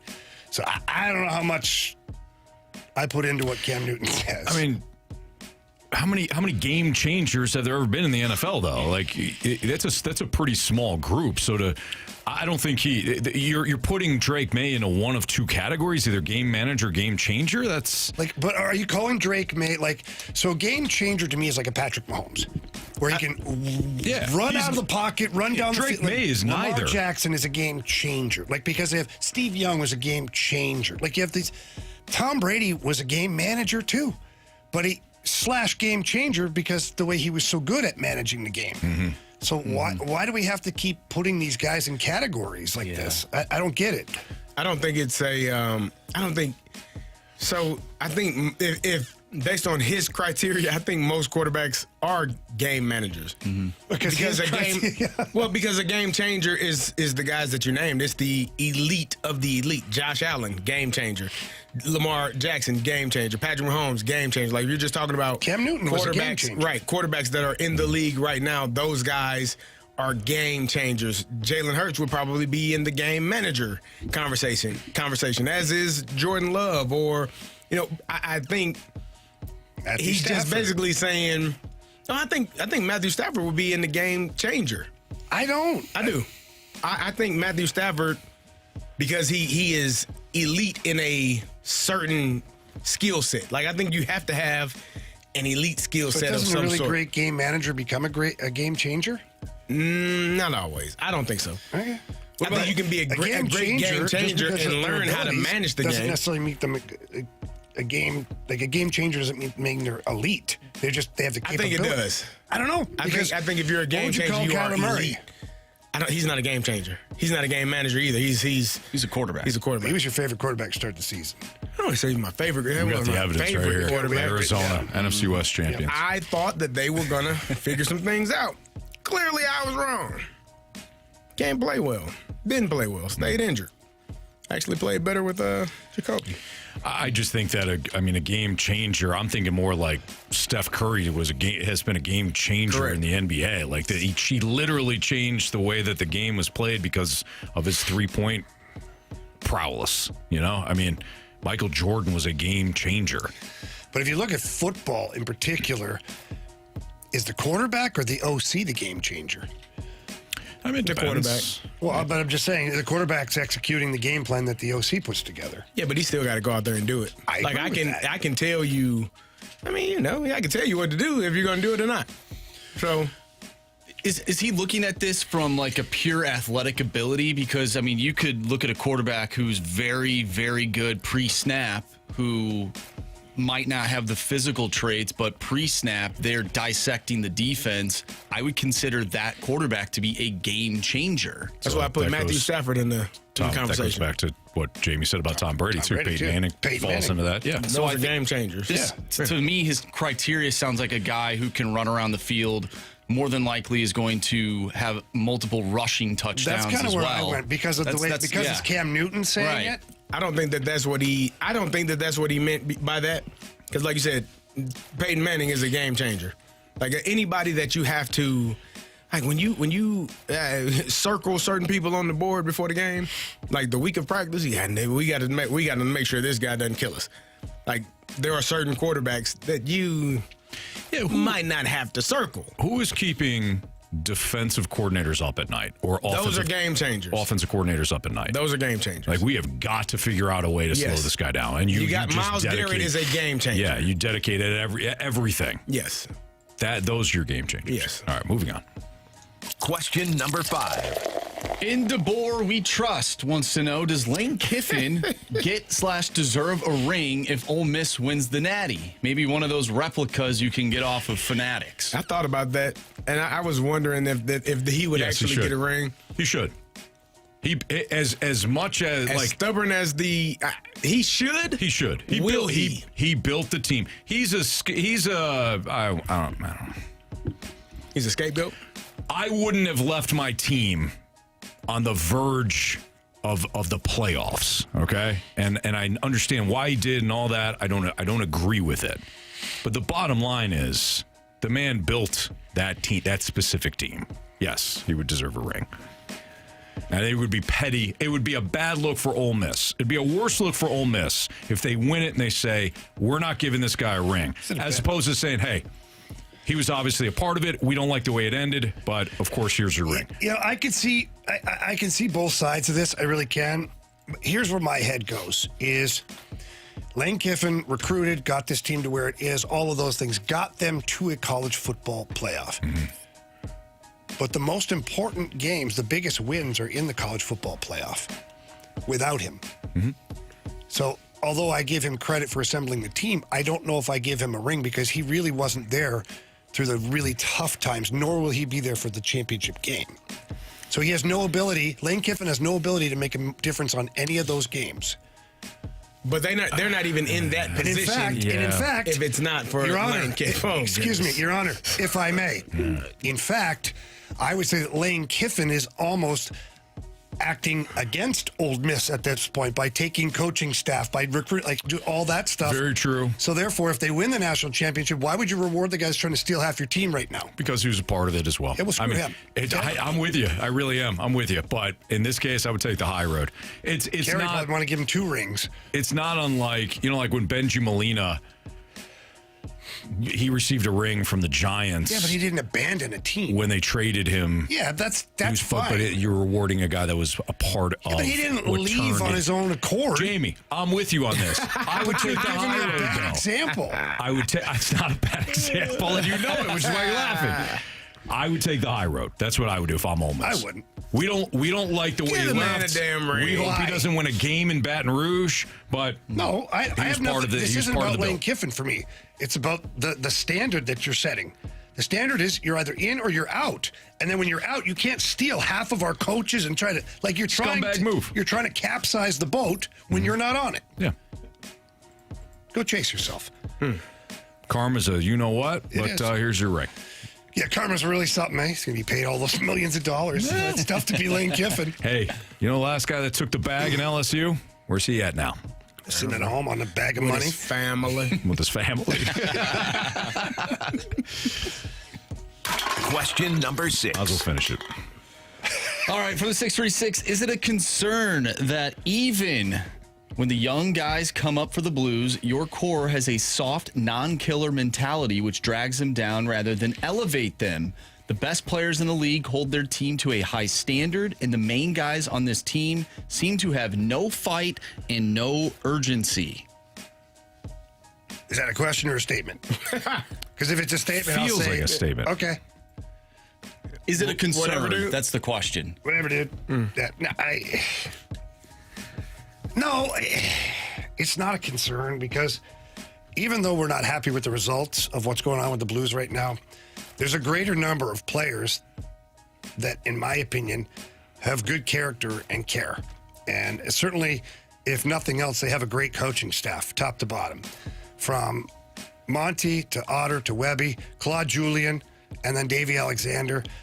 They're still setting the standard for what the team will be next year and the year after that. regardless of what the current roster is.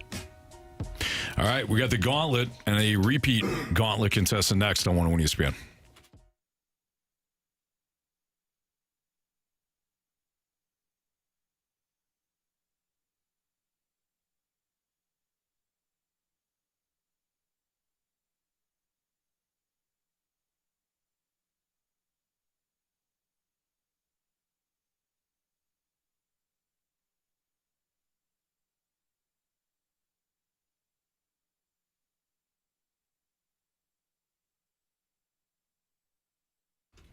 Well, if you like playing anything when it comes to basketball, then why don't you play at Underdog and make a bunch of money? You know, you can cash in on a lot of your hunches. If you believe that a certain player is going to go off in a certain matchup, then, again, you can get paid for that. Just build your entries, and if you get them all right, then you can win up to 5,000 times your cash, all courtesy of Underdog. And one of the things I love about Underdog is that if your player gets injured in the first quarter or maybe even the first half, Underdog will give you back your entry fee. They believe it's fair. You know, you chose a player. That player went out and maybe the first couple of plays, that stinks. Your whole entry's up in smoke, right? No, they'll give you your entry fee back. It's one of the reasons why I enjoy playing at Underdog. You will too. Download the app today. Use my promo code Anthony. Just remember my first name at sign up, whether you use the website or you download the app. Then you're going to score $75 in bonus entries when you play your first $5. Again, remember that promo code, just my first name, Anthony, at Underdog, where you can make plays and win money. Must be 18 or older and present, Missouri. Terms apply. See assets at underdogfantasy.com/web/playing. Get terms _DFS_.html for details. Concerned with your play, call 1-800-GAMBLER or visit www.nspgambling.org.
Warriors. 4 categories, 1 challenger. Can you survive the gauntlet? Brought to you by Blue Note Roofing. Roofing, siding, and gutters. Visit BlueNoteRoofingSTL.com for a free inspection. It's Fastline on 101 ESPN 405. Your time check is brought to you by Clarkson Jewelers, an officially licensed Rolex jeweler with Andrew Marsh. Carey Davis, and Jamie Rivers. I'm Anthony Stalter, and we bring back for a second straight day Chris to the Gauntlet. What's up, Chris? What's going on, guys? How much? Congrats again on that win yesterday over CD. CD's punishment has been fulfilled. He was in the penalty box yesterday. Would you like to take on Andrew Marsh, Jamie Rivers, or me next? Give me Jamie. Let's go, baby. Hey, Jamie Rivers. Here we go. All right, Chris. Good luck, man. Hey. All right, Jamie's going to work his way into the cone of silence. Chris, you're going to tell Andrew Marsh to spin that wheel. Spin the wheel, Marsh. All right, here we go. Yesterday, Chris and Carey got random trivia. Now we'll see what Chris gets with Jamie. And I know from yesterday, you didn't want to say what you wanted, Chris. Correct. Now that the wheel is done, spun, what do you want? What are you hoping for? Do it again. Let's roll a random. Marshy? Sky. What a great start for Chris in 2026. We got random once again. How about that? Okay, thank you for the launch codes, Marsh. Random, 4 random questions. Each one is worth 2 points. If you ask for the options, Chris, those questions become worth 1 point. Are you ready? Ready. Where can one find the 42-story Cathedral of Learning, the second tallest educational building in the world? Not sure. Give me the options, please. All right. University of Pittsburgh, Sorbonne University in Paris, or the University of Notre Dame? Go to Notre Dame. Final answer. Left out of the college football playoffs, but not out of Chris's heart. Question number 2. How many prime numbers are there between 1 and 10? 1, 3, 5, 7. 1, 3, 5, 7. 4. Final answer. Question number 3. Whose Niagara movement for civil rights helped establish the NAACP in 1909? Repeat that, please. Whose Niagara movement for civil rights helped establish the NAACP in 1909? So the NAACP in 1909. Don't know, but I'm going to guess Malcolm X. Final answer. All right, final question. Montana State just topped Illinois State 35-34 in the Wild FCS title game on 101 ESPN. We need Montana State's nickname, please. I need the option. The Bobcats, the Broncos, the Bison. Let's go with Bobcats, Broncos, Bison. Montana Bison sounds right. Final answer. All right. Let's bring back Jamie from the Cone of Silence. Chris, how you feeling? 50-50. Okay. All right. Well, Jamie's hopefully making his way back in. Yep. Yeah. Oh, okay. I think he's talking to Grant in there, so. Oh. James coming back now. Oh, Brent Francois. We think. All right, here we go. Here we go. Steelers. Here we go. Pittsburgh's on to the Super Bowl. To Cancun. No. Wow. Not this With week. the Lions. They're already there, baby. Dang. All right. Why you gonna hurt me? Jamie, your category. Yeah. It's random. Oh, no. Oh, baby. Pack a lunch. Okay. All right, here we go. Yep. Where can one find the 42-story Cathedral of Learning, the second tallest educational building in the world? Yeah, I was just talking to Grant about this, oddly enough. I'll take the options. Sure. The University of Pittsburgh, Sorbonne University in Paris, or the University of Notre Dame. Well, I know it's not the University of Notre Dame. I don't know what the second one is. I don't even know if that's really a place. I'll go with Carey's Pittsburgh, University of Pittsburgh. Final answer. Question number 2. Carey didn't go to Pittsburgh. No, but he played in Pittsburgh. Plays right Yeah, there. He practiced in the same facility. It's all good. When you wouldn't say it's his Pittsburgh Panthers. City. Come on. Pittsburgh. Come on. Yes. I knew what he was saying. How many prime numbers are there between 1 and 10? How many prime numbers? Mm-hmm. Like Amazon Prime? I know a lot of those numbers. Yeah. I have no idea. Options. 3, 4, 5. Prime numbers. Why? They should have paid attention to this in class. 4. Final answer. Whose Niagara movement for civil rights helped establish the NAACP in 1909? I think I'll know this. Options. Is it Thurgood Marshall, George Washington Carver, or W.E.B. Du Bois? Dubois. Dubois. Du Bois. Dubois. Dubois. Oh, I don't know it. Give me George Washington Carver. Final answer.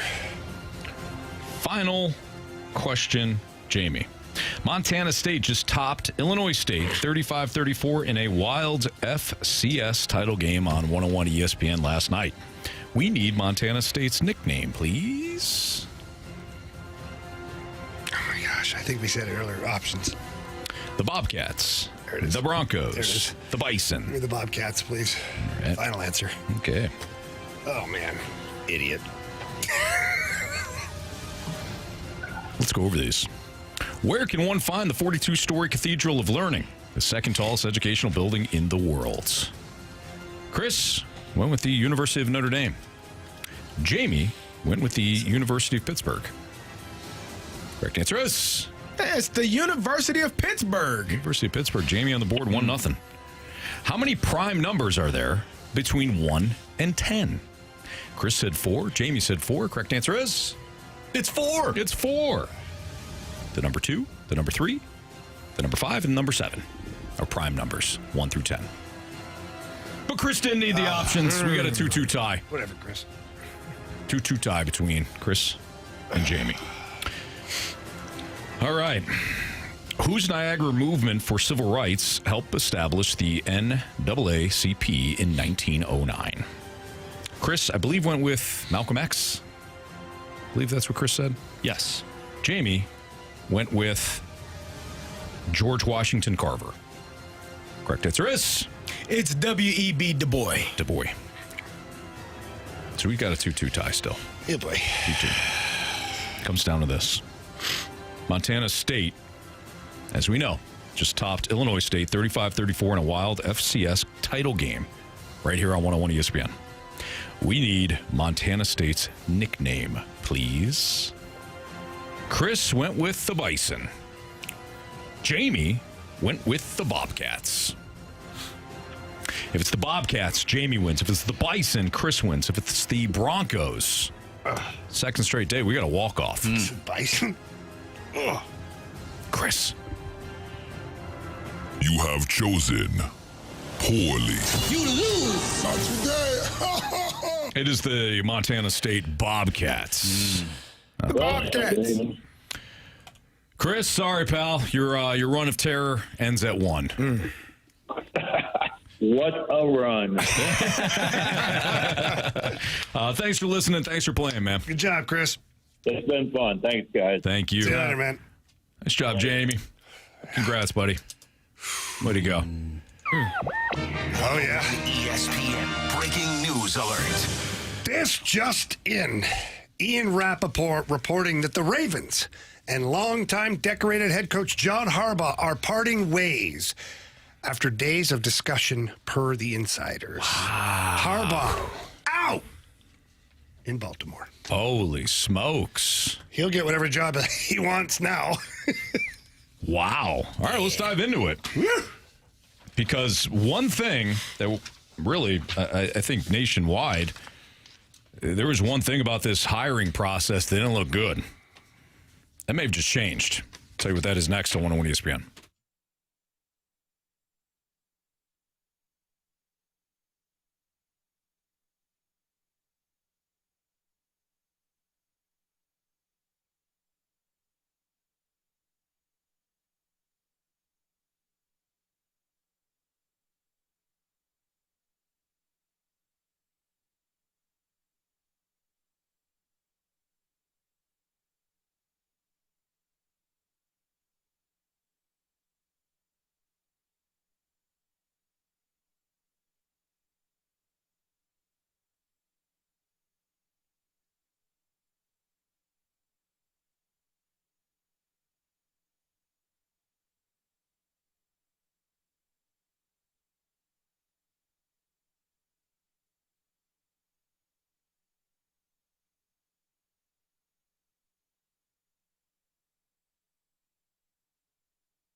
right, at the tail end of the gauntlet, we got some breaking news in the NFL. I'm surprised, though not shocked. John Harbaugh has been let go by the Baltimore Ravens. 18 years. 18 years and a lot of success for John Harbaugh in Baltimore. I thought, because people have been talking about it since the Ravens lost on Sunday night to the Steelers and were effectively eliminated. People have been talking about, well, why don't you? They got to move on from John Harbaugh. It's been a while now. He won one Super Bowl, but a lot of failed opportunities for the Ravens, especially in the postseason. Got to move on from him. And I viewed this just as I did the Mike Tomlin situation a year ago.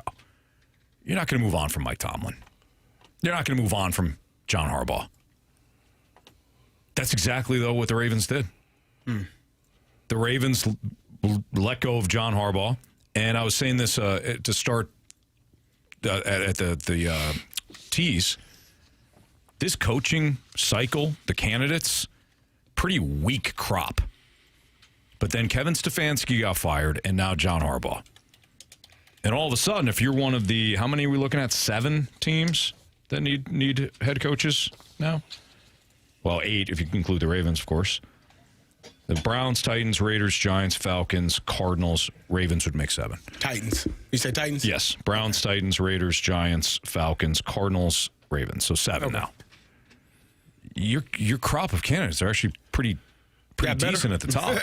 Got a little bit better. Are you guys surprised that the Ravens fired him? I am. I just feel like sometimes it's not just the coach isn't performing well enough. Sometimes I guess you just feel like you need a different voice. I talked about it. If Pittsburgh had lost that game, I don't think the Steelers would ever fire Mike Tomlin, but I could see a situation where they mutually would have parted ways if that were to take place. So sometimes it's not just that you don't believe in the coach or you don't think he's performing well enough. It's just sometimes it's time for a new voice. Mm-hmm. And I think the Ravens have pretty much – I don't know that I think they're at a point right now where they're kind of at a sticking point and they need to get over the hump, which is getting past the AFC Championship game. Hell, they didn't even make the playoffs this year. Now, granted, your quarterback was injured for a number of games, and that aids in you not being able to make the playoffs when your best player is unable to play. But finding a way to kind of re-energize that group is probably going to be beneficial for the Ravens. Mm-hmm. I think that's where I go a little sideways with this is that unless you had it in your brain to start the season or going into the season as an organization that, hey, if we don't have success, like this is the year where Harbaugh's gone, I don't know how you judge him on this year. You had no Lamar for a lot of the season. Yeah. You're relying on backup players. You had quite a few injuries on the defensive side of the ball. You had almost every starting spot played by a backup in at least 1 or 2 of those games defensively. Which leads right to my point here is I think they had it on the brain beforehand, and this is just like, well, yeah, it's time. Yeah. Because otherwise, like if this is 5 years into his tenure, they're not firing him. Yeah. Because they would say immediately, well, his team was injured the whole friggin' year and still almost won the division. Mm-hmm. As bad as the division was, we still almost won it. So I think the writing was on the wall for him. You're probably right. Let me read this here. He gets to Baltimore in 2008, finishes second in the AFC North, lost to Carey's Steelers in the AFC Championship game. Tough go for them guys. Following year, finishes second in the AFC North, loses to the Colts in the divisional game. Second in the AFC the following season, lost to, again, Carey's Steelers. In the AFC divisional game. First in the AFC North, lost to the Patriots in the AFC title game. Won the Super Bowl in 2012. Finished third, lost the Patriots in the AFC divisional game. Third in the AFC North, second in the AFC North, second in the AFC North, first in the division, second in the division, fourth in the division, second, first, second. The man knows how to coach. And I don't know, maybe it's a situation where he takes a year off, he kind of regroups. But he's 63, so he's not a spring chicken. I would imagine that John Harbaugh will jump right back into it. He probably will. So where is he? Someone's definitely going to pay him to stay in it. Where does he fit best? I mean, the simple answer is Giants. The Falcons, I think. The Cleveland Browns. You stay in the division. Why move? Why would you know the division? The defense is outstanding. You can frown your face up all you want to. Who the hell goes to Cleveland willingly? Nobody does. If you are gunpoint, maybe. maybe. So you want to go to the Giants with Jackson Dart? No. Or you want to go to the Falcons without a quarterback? I don't want to go to Cleveland. You got the best. That's the best defense. That's the best team. Is that Myles is built. Garrett playing quarterback? It doesn't matter. They need a quarterback, and maybe you can figure out something which Cleveland. You stay in the division. Who are you? You have a ready-made defense that is a top defense. What wins championships? Defense. You have an elite running back who injured himself. Hopefully he comes back healthy. And Quinshon Judkins. The Cleveland Browns, in my opinion, would make. Why the hell would I want to go to Atlanta? NFC South. Yeah. You stay in the division where you've had success. With the Ravens. Carey, with all due respect, I hate it. Can I throw out something? Yes. Is there a team that is they're all crap jobs, by the way, except for Baltimore. Well, think about this. There could be a team out there that hasn't fired their coach. I was just thinking this. But now they might. Is that Drew Bannister happening right now? Yeah, that's true as well. And also think about Miami scrambling. Okay, but I'm not like Marshy's onto something here. Here's another team. Just walk with me here. Let's say interlocking fingers. Let's say we've had question marks about this guy. I know this team had a lot of success last year, but for whatever reason, if they do not make it out of the first round, and John Harbaugh is available, could you see Philly firing Nick Sirianni? Of course. And bringing in John Harbaugh? Absolutely. Where he, of course, had success as a special teams coordinator. That would make the most sense. Yes, absolutely. Oh, you're off of Cleveland. You talk about the ready-made defense. The teams that are available, no. If the Philadelphia damn Eagles become available, they're going to have people lined up trying to get that damn job, trying to get fired from their current jobs and get to that job. Who the hell wouldn't? Here's Marsh, I like what you did there. I'm going to take it a step up here, okay? The Eagles get bounced. They think that John Harbaugh has a desire to come back. So they fire Steve Spagnuolo. Or not, oh my God. Nick Sirianni. Nick Sirianni, sorry. Thank you. They fired Nick Sirianni. Where is Nick Sirianni now in like the candidates list? Because we can all agree John Harbaugh shoots to the top of the list.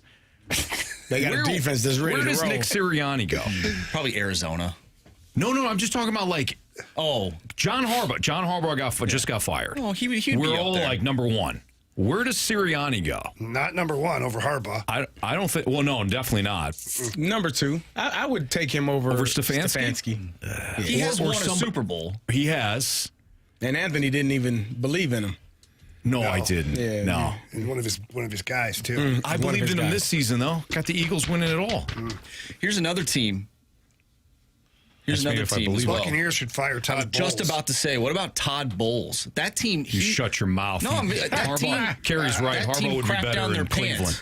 Down the stretch. You know what? Way better in Cleveland. Shut your mouth, Marsh. Marsh is right. Yeah. I was thinking your the same team's thing. not going anywhere anyways. Come on. No, not totally. But it gets harder that way. This guy is an easier division out. Harbaugh with that team would be good. I think he would look at the division. Now, granted, you got two very good quarterbacks. He's not going to Cleveland. Why would you stay in that division? Why wouldn't you? Well, You know it well. You know that Baltimore's probably going to be good. Pittsburgh, who knows? Who the hell is Cleveland going to get as their head coach? Well, somebody will take the job by default. They can call me. I'd go Cliff Kingsbury. I'd go there too. I'd go. You come on? Yeah, man. Yeah. Am I still your DC? Yeah. I can work with Myles Garrett. Let's go. Got it. Jamie be the special teams coordinator. Marsh is quality control. We got it covered. We got it. I don't even know what that is. It's You'll figure it out. It doesn't matter. Yeah. You just make it up as you go. I'll be the guy that keeps you guys on the sidelines. HR. The get back guy. coach. Yeah. HR. Yeah. Marsh should be good with HR. I don't know. He's the new dark side of Marshy. No, he loves people. He's very understanding. He is. Is he? I'm an extrovert. Yeah. I don't love all people. There's a lot of mean people out there. Okay, well, Marsh, I'm just saying, you're the new Cleveland Browns HR guy. I don't want to work for Cleveland. Is that what the team we're talking about? Yeah. Carey's getting the head coaching job. He's taking us all with him. We'll still do the show. We expect to be 2 to 6. grossly overpaid for what we do. Settle down, Jamie. We're going to Cleveland. I'm not one of Belichick's guys for $40,000. Dude. Settle down. Bacon Wrap Wiener says Nagy to Cleveland. I could see that. I could see that. Matt Nagy to Cleveland. Oh, no. I don't need to see Matt Nagy. Waterboy says Ravens hire Ray Lewis. Nah, Ray ain't doing that. Yeah, I don't think he's quite happy with his life right now. Does Kevin Stefanski go to Baltimore? That would be, I mean, you get that offense going.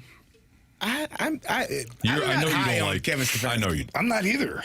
I'm not high on him. Dude, he's culpable and all that too. I do. He's part of the problem. He's part of the problem. Like, as much as you can, I get it, 2-time coach of the year. That's part of that is because the expectations are so damn low that he won coach of the year. I'm sure, and I haven't looked at the record. He did take the Browns to the playoffs. He took who? The Browns. The expectations are so low. I'm with you. Just saying that he won coach of the year twice, and so I think it's outstanding for him. But I wouldn't. I'm not. The Giants, I don't feel like is a great place to go. I don't feel like the Titans don't feel like a great place to go. None of these. The Raiders are not a great place. The Cardinals are not a great place to go.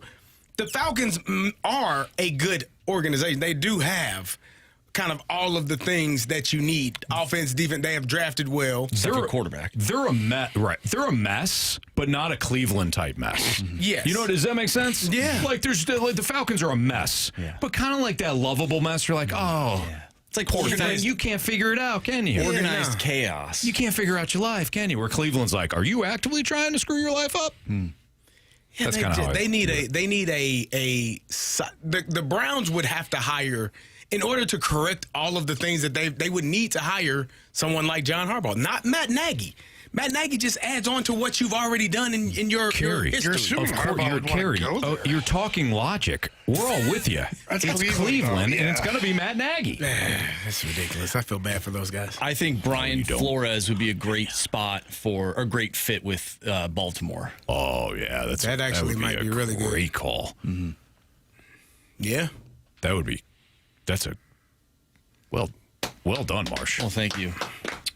That's he's gonna probably if any NFL team will hire him as a head coach. He'll probably end up in New York with the Giants. No, like is this Vegas. lawsuit still like going Vegas. on? Like Bill Belichick said. Hey? Oh man. Did I get the job, Coach? I haven't heard anything. Oh shoot, wrong Brian. Brian. Hey, you're the black Brian. My bad. I didn't have it in my phone. I didn't have you in my phone. You're that, Brian. That's my bad. That's my bad. Oh man. Won a Super Bowl with you, Coach. Jeez. All right. It's Fast Line on 101 ESPN. So, again, if you're just joining us, breaking news out of the NFL, the Ravens have fired John Harbaugh. So, it's going to be an interesting coaching cycle here. Oh, wait a minute. Somebody from the 618. This one team would be very interesting. Now, this team, America's team, has had a head coach for 1 year. Didn't make the playoffs. Jerry's not firing him. Jerry doesn't fire head coaches. He just gets rid of all the OCs and DCs. Oh, he fires everybody. No, he doesn't. How long do you hang on to those other garbage packs for? Stick around. John Harbaugh in Dallas? Could be interesting. No, it's too good of a I like him better in Tampa. Plus, he don't pay anybody. He don't want to pay anybody. Would be interesting. Jerry Jones does not want to pay a head coach. Jerry Jones probably wants to be the head coach. Yes. Yeah. Well, it's going to be interesting. Don't go anywhere. Splashback Deuce brings up a good point. When does Lane Kiffin move on? Now, he says the Jets, but when does Lane Kiffin move on from LSU? Right before they go to the national championship. Anthony's going to give him a ring. Here, take it. All right, it's Fast on 101 ESPN. If JJ Wetherholt lives up to the hype, do things look different for the Cardinals in 2026? I feel like Marsh is trying to will the Cardinals to good in 2026. Somebody's got to do it. Look different. Are they getting new uniforms? Nah. Okay. We saw how that. Never mind. Go ahead. That's a blues joke. That is. He's not wrong. Carey's not wrong. Well, by the way, They wore the old uniforms say anything. last week and lost. So What's the record, though? In the I think they've only lost one. Thank you. Thank you. We're a stats and facts show. You got an email about it. What's the record when the Blues are playing with the old uniforms? I don't know how many games it's been, but they did look good for that one period before they decided to stop playing against the Sabres. Probably because they changed uniforms. First intermission. They're not the Mighty Ducks. Is that even legal? No. Can you do that? You can't do that. No, they were offsides. They were consistently offsides with the flying V. Offside play. They swapped jerseys. So many things. The goalie cannot take off his helmet to take a shot. I don't even know how he switched gear that quickly. Right, no. It was like a 5-minute timeout. Yeah. Gordon Bombay was the ultimate cheater, let's be honest. He was trying to cheat from District 5 on up, you know? He did. He cheated on his girlfriend with the Iceland thing. It's been, you know. Yeah. Probably should have left him in jail, you know? All right. High-powered lawyer. Bought his way out. He is a lawyer. Or he was. He was. Yeah, with Mr. Wigglesworth. Mr. Ducksworth. Anyway, we'll talk about JJ Wetherholt next on 101 ESPN.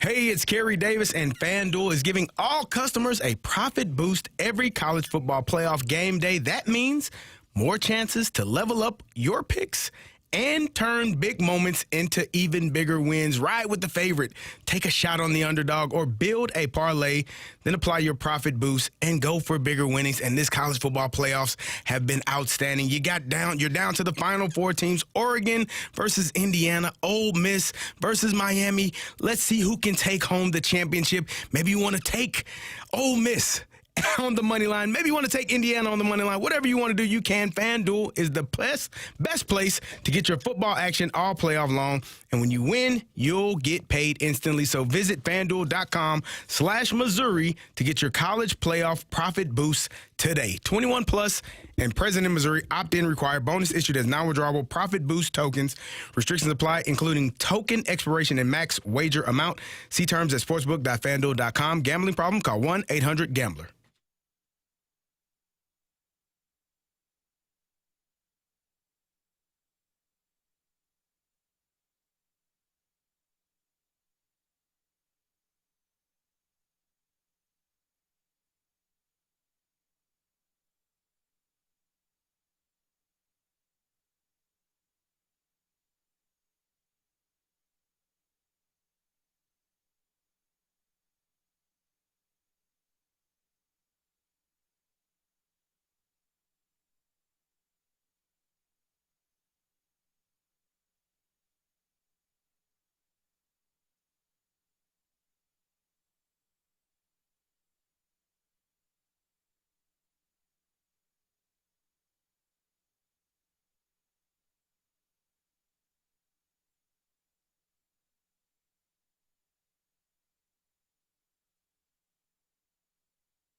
101 ESPN Sports Center.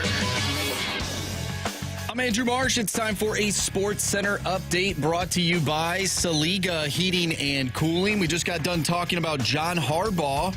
The reports are out that he is no longer the head coach of the Baltimore Ravens. If you missed any of our conversations today, make sure you go to 101ESPN.com or check out the free Dobbs Tire and Auto Center's 101 ESPN mobile app.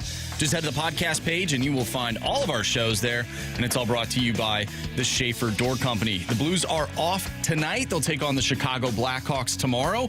And we'll have that game for you right here on 101 ESPN. Pregame starts at 7:30. Puck drop is at 8:30. We are going to dive into the Cardinals and talk about JJ Wetherholt. That's next right here in the Fast Lane. I'm Andrew Marsh, and this Sports Center update is brought to you by Saliga Heating and Cooling, a Daikin heating and air conditioning dealer.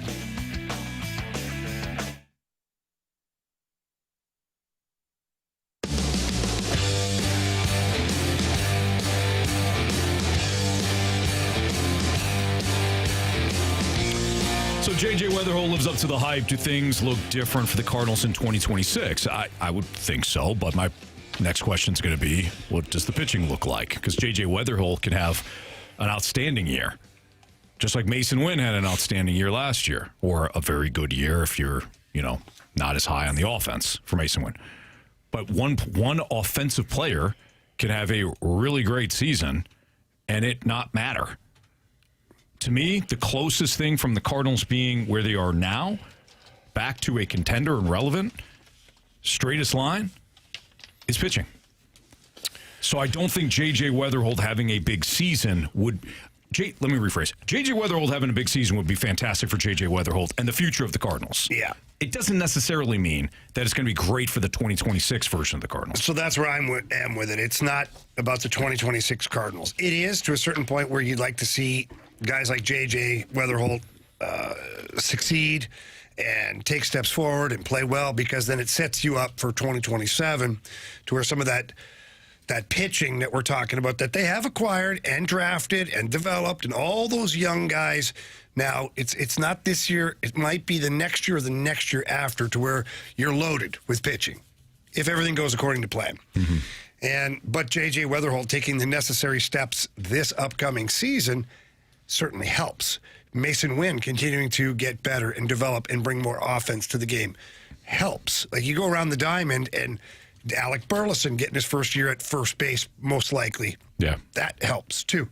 So 2 years from now, you're looking at a team that might be ready to compete again. But as far as, like, this upcoming season, J.J. Wetherholt's success really is not going to change what I believe to be the ultimate outcome of the Cardinals this year. I think J.J. Wetherholt, I hope he has a fantastic season. I hope it turns out well for him. I hope he's here early enough to actually win Rookie of the Year. Like, I hope he gets the opportunity to be called up sooner rather than later and plays the entire season at second base or third base or wherever they feel he's suited best to play. I'm with you guys, though. I don't know how much it impacts or how much it helps the Cardinals' overall success as a team. Yeah. As a whole. You can say my name. I put this together. No, I'm not it's fine, Anthony. I get it. No, it's fine. I would say Jamie. It's good. What'd you call me, Carey? As a whole. It's actually pretty. I mean, that was as close as I think we can get. It's pretty good, Carey. So thank you for clarifying. Pipeline Executive Prospect Poll, MLB.com, they have J.J. Wetherholt winning the National League Rookie of the Year, 30.2% of the vote. So there's a lot of people that's high on J.J. Wetherholt. Now, we've had discussions about players before, about the hype of said player, and they have not lived up to said expectations. But could this dude be the next superstar, the guy that you've been looking for this organization?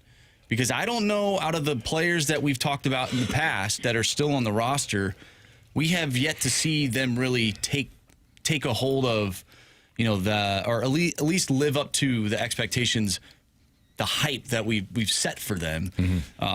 I think it would be great for this team if he does live up to said hype, because I do think that this team could be better than what we think that they will be. because of the pitching. Better than what, though? Than what we think they would be. Okay. I'm just trying to figure out. Let me follow up with that, Marsh. Do you, because I think I know where you're going with this. Do you feel as though that the Cardinals will be better next season, or you have kind of this faint optimism because it's not, we know for sure it's not going to look like it did over the last couple of years? The records might be similar, but for you, new crop, new fresh faces, different direction overall with the organization. So you have more hope, and that's translating to it's going to be better in 2026 than people think. Yes, I have there's like a vibe to the organization now that it's a good vibe for me.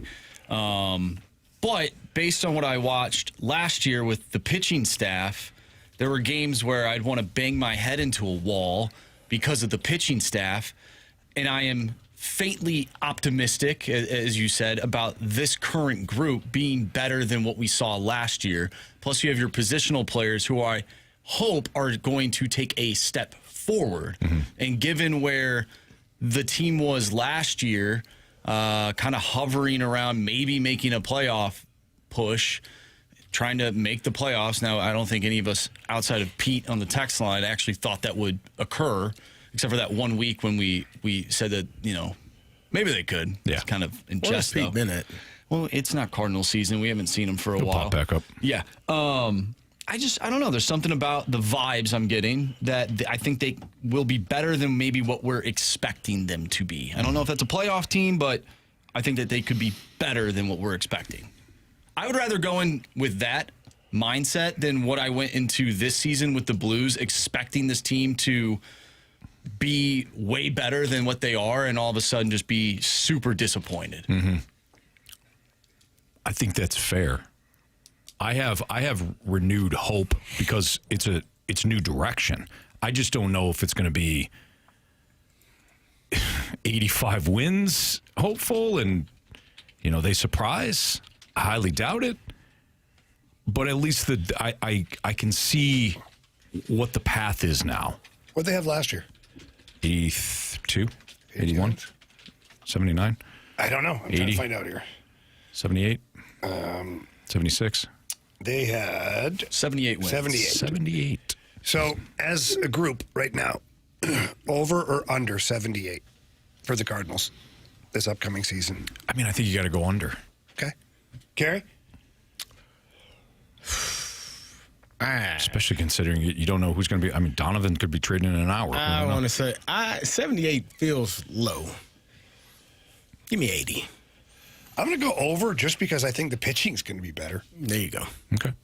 That's kind of where Marsh is at. Yeah, that's exactly where I'm at. And if the pitching is better, then they will have more wins. Could be worth a couple more wins. Sure. I mean, I'm not expecting a playoff push by any means, but I do want to go because, Marsh, you mentioned like the expectations of JJ Wetherholt, and we've seen that from other players, and people get so frustrated when they talk about, they said this player was going to be this. That poll you just mentioned is not from the St. Louis Cardinals. It's MLB.com. Right. So when you talk about players and them not living up to expectations, it's not like the Cardinals are the only people in the world saying this player is going to be this. No, there are multiple people around Major League Baseball that believe Jordan Walker is going to be this, that believe that Mason Wynn is going to be that, or believe that JJ Wetherholt is going to be that. So when people get frustrated with the Cardinals, it's not them that are saying it. It's everyone. Everyone is saying it. So let's look at, the player has to have a part in it. The coaches have to have a part in it. Like, everybody is a part of it, but it's not just the Cardinals putting these reports out and the player not living up to it, and you feel like, the Cardinals lied to us again. No, MLB.com put the damn poll out there and said JJ Wetherholt should win National League Rookie of the Year. So, I think that you have to take that as slow down. Yeah. You know what I mean? I do. Relax. RELAX. And he's in the playoffs. Yeah, he is. Do you think that there, over the past couple of years, there's been one player that has really taken this team and really has driven the offense forward? Albert Pujols. Okay, yes. Wilson Contreras. I'm talking about like the last 3 years. Wilson Contreras. Okay. 3 years would He's be it. 22. He's a Red Sox Pujols. now. Albert Pujols. Yeah. Oh, no, 3 seasons, 23, 24, 25. I went 3 years. Damn. I like yours better, You Carey. like how I see it? See how I did it? Jamie's right. It's Wilson Contreras, but, He's a Red Sox. but he's a He Red was Sox injured guy. a lot for 2 of those 3 seasons. He was So behind it's the plate. Cardinals He got trying to hit bus by- over him. We all said something different in the same way, though. We all stepped on each other, but we did in the same way. Wilson Contreras, his doctor's thrilled he's a Red Sox Yeah. fan. Like, all right. Actually, he's probably not. Kind of like seeing Wilson. Yeah, I guess. All right. He's being paid anyway. So. That's true. It's Fast on 101 ESPN. Now it's time for Bet the Board here on 101 ESPN.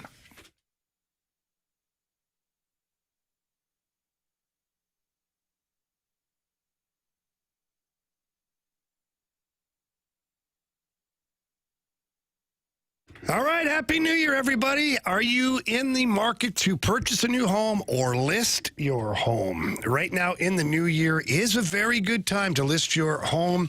New year, new home. A lot of people are looking, but there is not a lot of inventory out there. So please give my friend Gloria Liu a call with Your Home Sold Guaranteed Realty. I talked to Gloria about this before the holiday season, and she said that a lot of people are apprehensive about listing their homes in the holiday season and even in the new year because of the fact that people are consumed with the holidays. Well, now that it's the new year, people are looking forward, looking ahead, and they need a new home to live in, or they're looking to sell their home right now. That means inventory is at a premium. And Gloria Liu also has 24,000 buyers in waiting, which means the moment you list your home, it's probably going to be sold. So start packing up your things right now. Gloria Liu is going to get you the most money for your home because you're going to have it priced accordingly, and you're going to get to the closing table very quickly. But you got to call her. Call Gloria Liu. Tell her Jamie Rivers sent you in.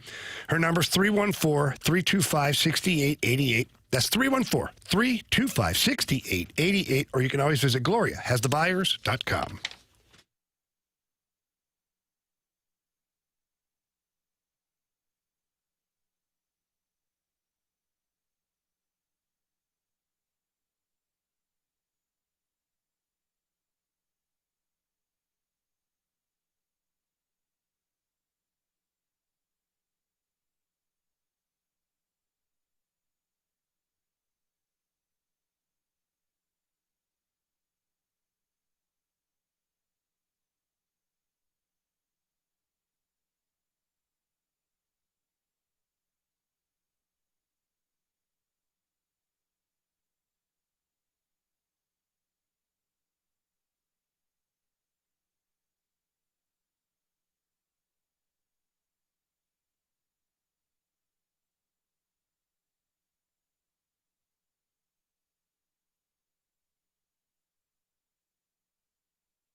play Bet the Board here in the Fast Lane on 101 ESPN. March, how we all do last night?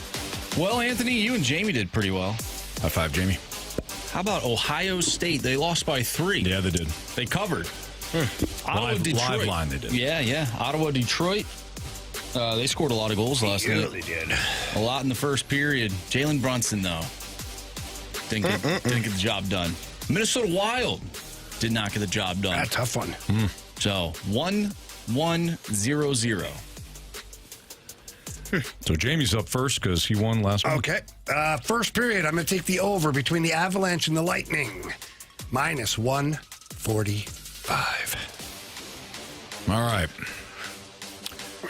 Marsh has taught me never pay full price on anything. So let's go to the alt line. Oh, no, here we go. Oh, the alternate spread. On the alt spread, if I can find it, please give me the Houston Cougars. What? Minus 6.5 against Texas Tech tonight. Houston, minus 6.5 against Texas Tech Red Raiders. All right. You me? Yeah. Give me Luka Doncic to go over 51 points. Sorry, 51 and a half points, rebounds, and assists. Carries back to these ones, huh? He loves them. I do. I'm trying to decide between shots on goal and points. I'm going to go with points. Power play point, Jamie's old favorite, Nathan McKinnon, as they take on the Tampa Bay Lightning tonight. Nathan McKinnon over a half power play points. I just need one power play point. Minus 120. Solid bet. Way to go. All right. Why don't we hand out some winter warm-up tickets? Well, I got something really quick to say, too. Oh. Is this it?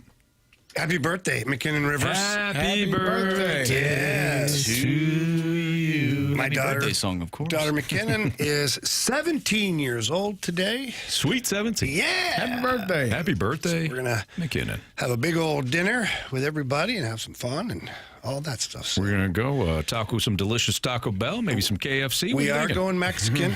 We are going to a Mexican little place up in Cottleville. Good. It's fantastic. They got the quesadilla is unbelievable. Ooh, so it's a beer quesadilla. It's at the dipped in fried beer. I mean, you could, but it's like this slow cooked. It is. It's so good. Yeah, tell me what the name. Just tell me the name of it when we get a chance. Yeah. I don't want No I don't want forgets, people. Right. Not Even unless though I they just pay me. Yeah. gave 2 They out. haven't paid me. So No, happy birthday to McKinnon. 17 years old. 17. Good for her. Fantastic. Waterboy said, did she call yet? She hasn't. She hasn't. The one day. Probably because she's been like answering all sorts of text messages and stuff. That little fart. Still got an hour to go. Yeah, it could happen. You never know. That's right. All right, now we have your shot to score a pair of tickets to this year's Cardinals Care Winter Warm-Up taking place next Saturday, January 17th, and Sunday, January 18th at Busch Stadium and Ballpark Village. Winter Warm-Up tickets are now on sale. Gives fans access to clubhouse tours, special presentations, autographs stations. That has tripped me up the last 2 times. Autograph stations? Yeah. I always want to say autograph signings. It's autograph stations. Okay. Where you can get signings. Yeah. There you go. Activities for the kids and more, all to support Cardinals Care. So here is your trivia question. Earlier today, we referenced a documentary, and we talked about it. Talked about some individuals from that documentary. That's a lot. Including one, not a great human being. What documentary were we talking about? If you have the correct answer and you're the 101st texter to the Air Comfort Service text line at 314-399-9646, you'll have those tickets for the Cardinal Winter Warm-Up. Find all the details on this year's Cardinals Care Winter Warm-Up at cardinals.com/WWU. I don't think that particular person was as bad as you all. Horrible person. She started off fine. Yeah, I think she had good intentions. She lost her way. But then, how many times can she screw over one person? Mm-hmm. Yeah. I mean, many times. I mean, yeah, sure, happened a lot. Did. She did her best. Yeah. She's working with. She was working hard. Not the direction I was going, but okay. Cool. You know, why don't we do the final NFL stack-up of the season? Oh, boy. Oh, yeah. This should be fun. That's next on 101 ESPN.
Stack up!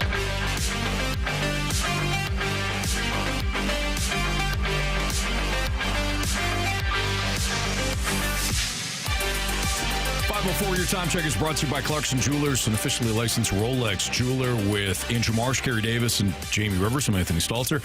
None of us outside of Marsh were here the last time we did the Fast Lane Stack Up, which is the top 10 teams in the NFL that we all kind of debate about. So, Marsh, I'm interested. What was the stack up when was it you, Bradford, and Jackson? It was just me. It was Bradford and I. Bradford and I did it. Oh, no, Alex Ferrario was here, too. Oh, so okay. Alex was here, too. So we had 3 people doing it. Well, good. Alex stepped in for a couple of segments. Thank you, Alex.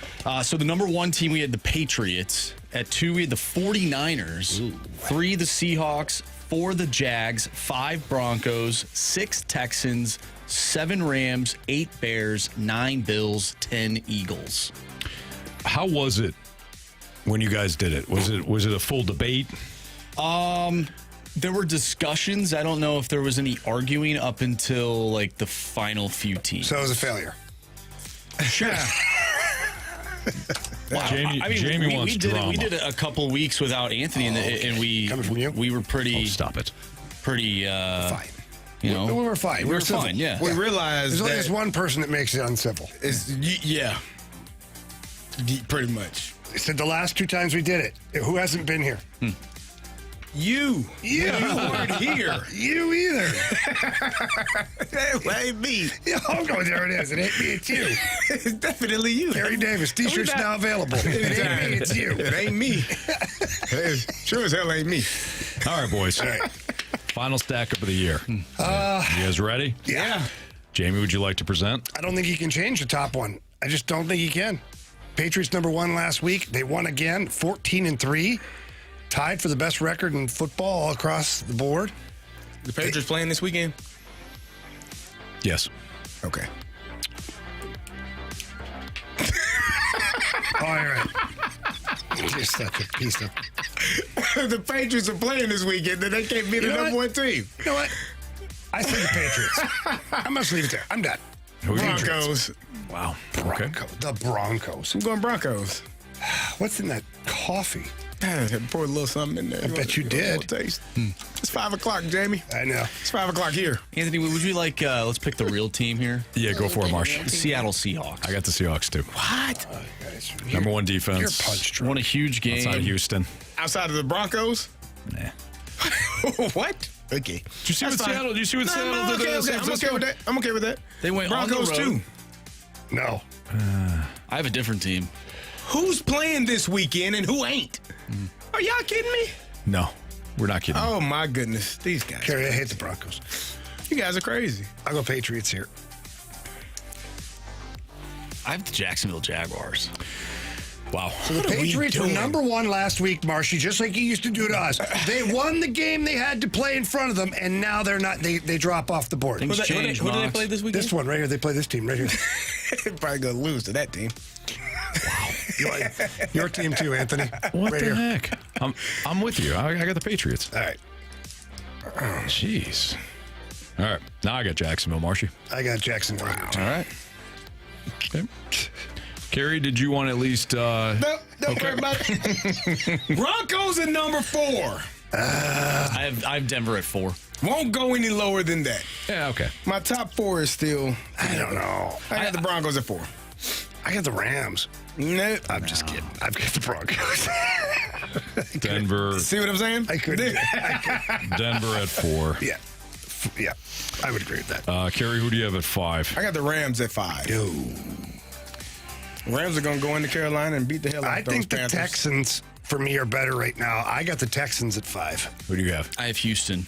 I got the Rams. I love Houston, and I have Houston at 6, so I could be swayed. But if the Rams and the Texans played, the Texans ain't going to score enough points. Stafford's not going to get off the freaking turf. So this was the toughest slot for me. I too have the Rams at 5 and Houston at 6. I think the Rams head to head. If you put them against each other, and it was kind of back and forth for me as well. But I think if you put the Rams versus the Texans, and I absolutely love. Guys, the Texans have won 9 in a row. I love the Texans defense. All right, so let's do this. The Rams have not played great football as of late. No, you're right. You're right. Hold on here. Let's look. Let's look at it. Okay, let's look at it. Hey. Houston defensively outstanding. Yeah. Rams offensively outstanding. They can be. The Rams have lost 4 games by lost to a the combined, Falcons. and they lost by 3 points. The Falcons are you watch your mouth when you talk about the division leading Atlanta Thank Falcons. Okay, That team finished tied for first. That team finished tied for first. And you know it. Carey, I'm trying to sway this man to change his pick. I'm trying to hit it where the heartstrings are. The right? Falcons are the number one team. I Tied for the can't lead. move off of 9 wins in a row. Houston was ranked higher than the Rams in last What week's do your game. eyeballs tell you? So was Miami was ranked lower than Notre Dame. What do your eyeballs tell you? Are you dead? They're Because not in this league. Hey, I really, Miami Hurricanes, man, stay locked in. We're talking about Carey, NFL. I really like Houston, and I think you do too. I do. I don't. This isn't the hill I'm gonna die on. You want to flip it? You want to flip it? Hold on.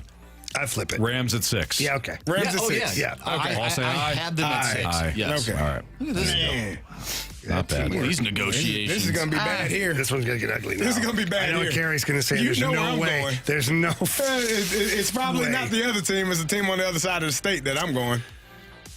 Philadelphia Eagles. Chiefs? No, hell no. He was thinking They're in a Steelers. different state now, Anthony. All right, a different state. You were thinking Steelers. I was. Yeah, the opposite side of the state. What'd you pick? Who are you going? The Philadelphia Eagles. E-A-G-L-E-S. Eagles. There you go. The Niners are better than the Eagles. No, the hell they are not. They Did got you watch better the Niners record, not Carey. show up? A better record. The Niners had everything on the line. And what did Hang they on, do? did the Eagles lose their last game? Did the Niners lose their last game? Yeah, so what the hell? What are we doing? The Eagles beat the Eagles are the Niners have no one. You know what? Who do you guys got? We're arguing and we ain't even got your answer yet. I had the Chicago Bears at 7. I do too. What? I could go with the Bears. Oh man. Well, you're going to have to because we picked them. Okay, Murphy, you don't have to word it like that, okay? You just All right. don't. Well, Can give me we the just play? Eagles at 8. Who? No, I don't like the I'm Eagles. actually okay with it because you can't put Buffalo there because the No. Eagles just beat them. They beat them. Why can't you put the 49ers And the there? Eagles are my Super Bowl team. 49ers are going to lose Quiet. the first round Quiet. to the Eagles. Philly. I have the Eagles at 8 as well. The Eagles at 8. Well, Buffalo at 9. Buffalo That's at 9. fine with that. Yep, Buffalo at 9. And at 10. Ooh. Tell them, Carey. Here we go, Steelers. No way. Here we go.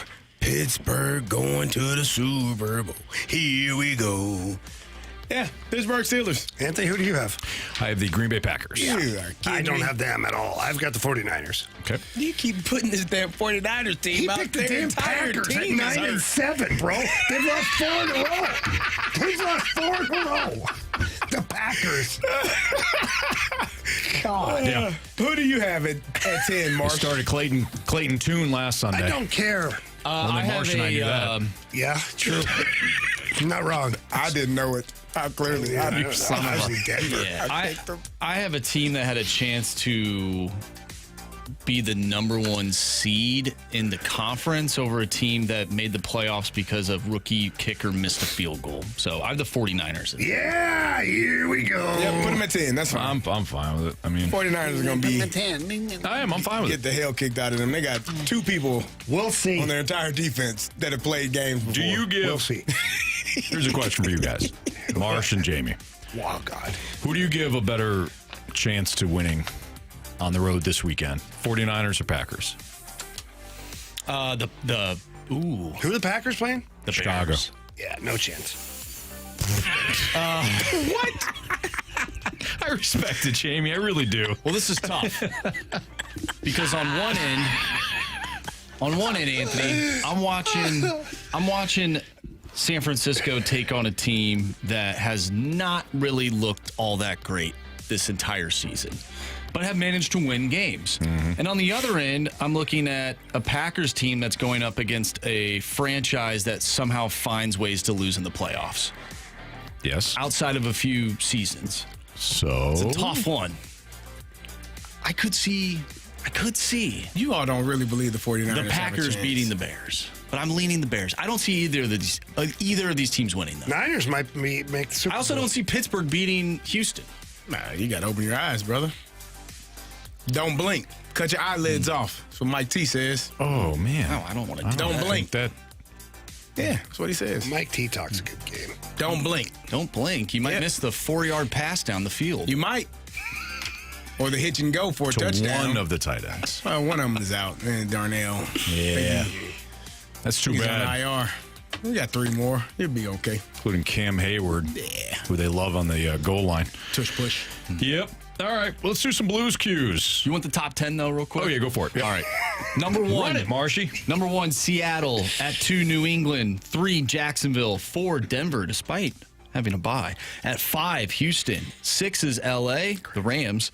Chicago is at 7. 8, Philadelphia. 9 is Buffalo. And at number 10, San Francisco. San Francisco. All right. Blues cues coming up next. So if you got any Blues-related questions, send it into the Air Comfort Service text line at 314-399-9646. Blues cues next in the Fast Line.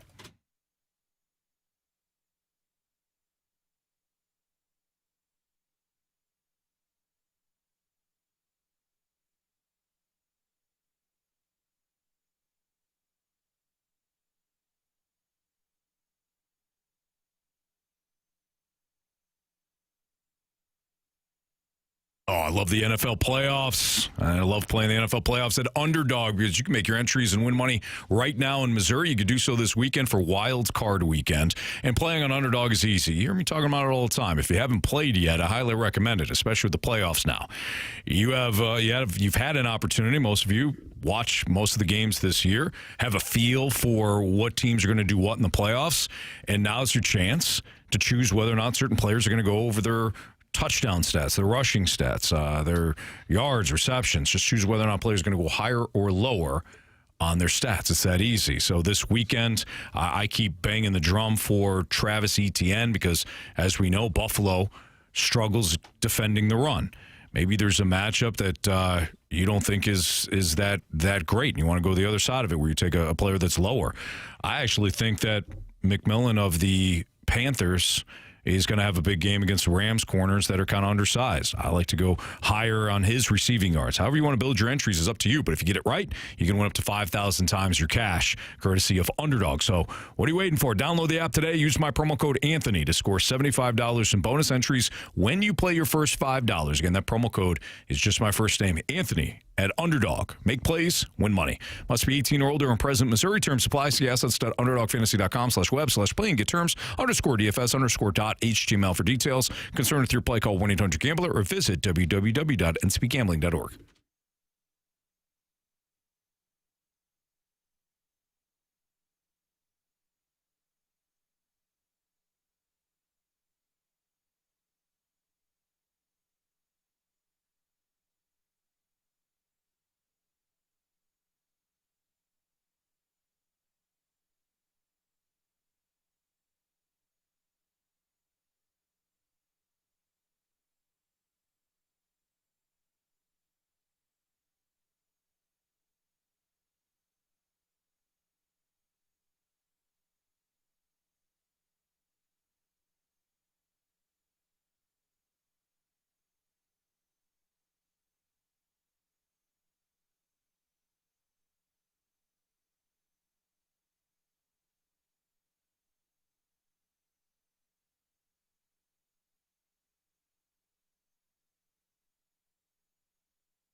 It's time for the Fast Lane's Blues Cues.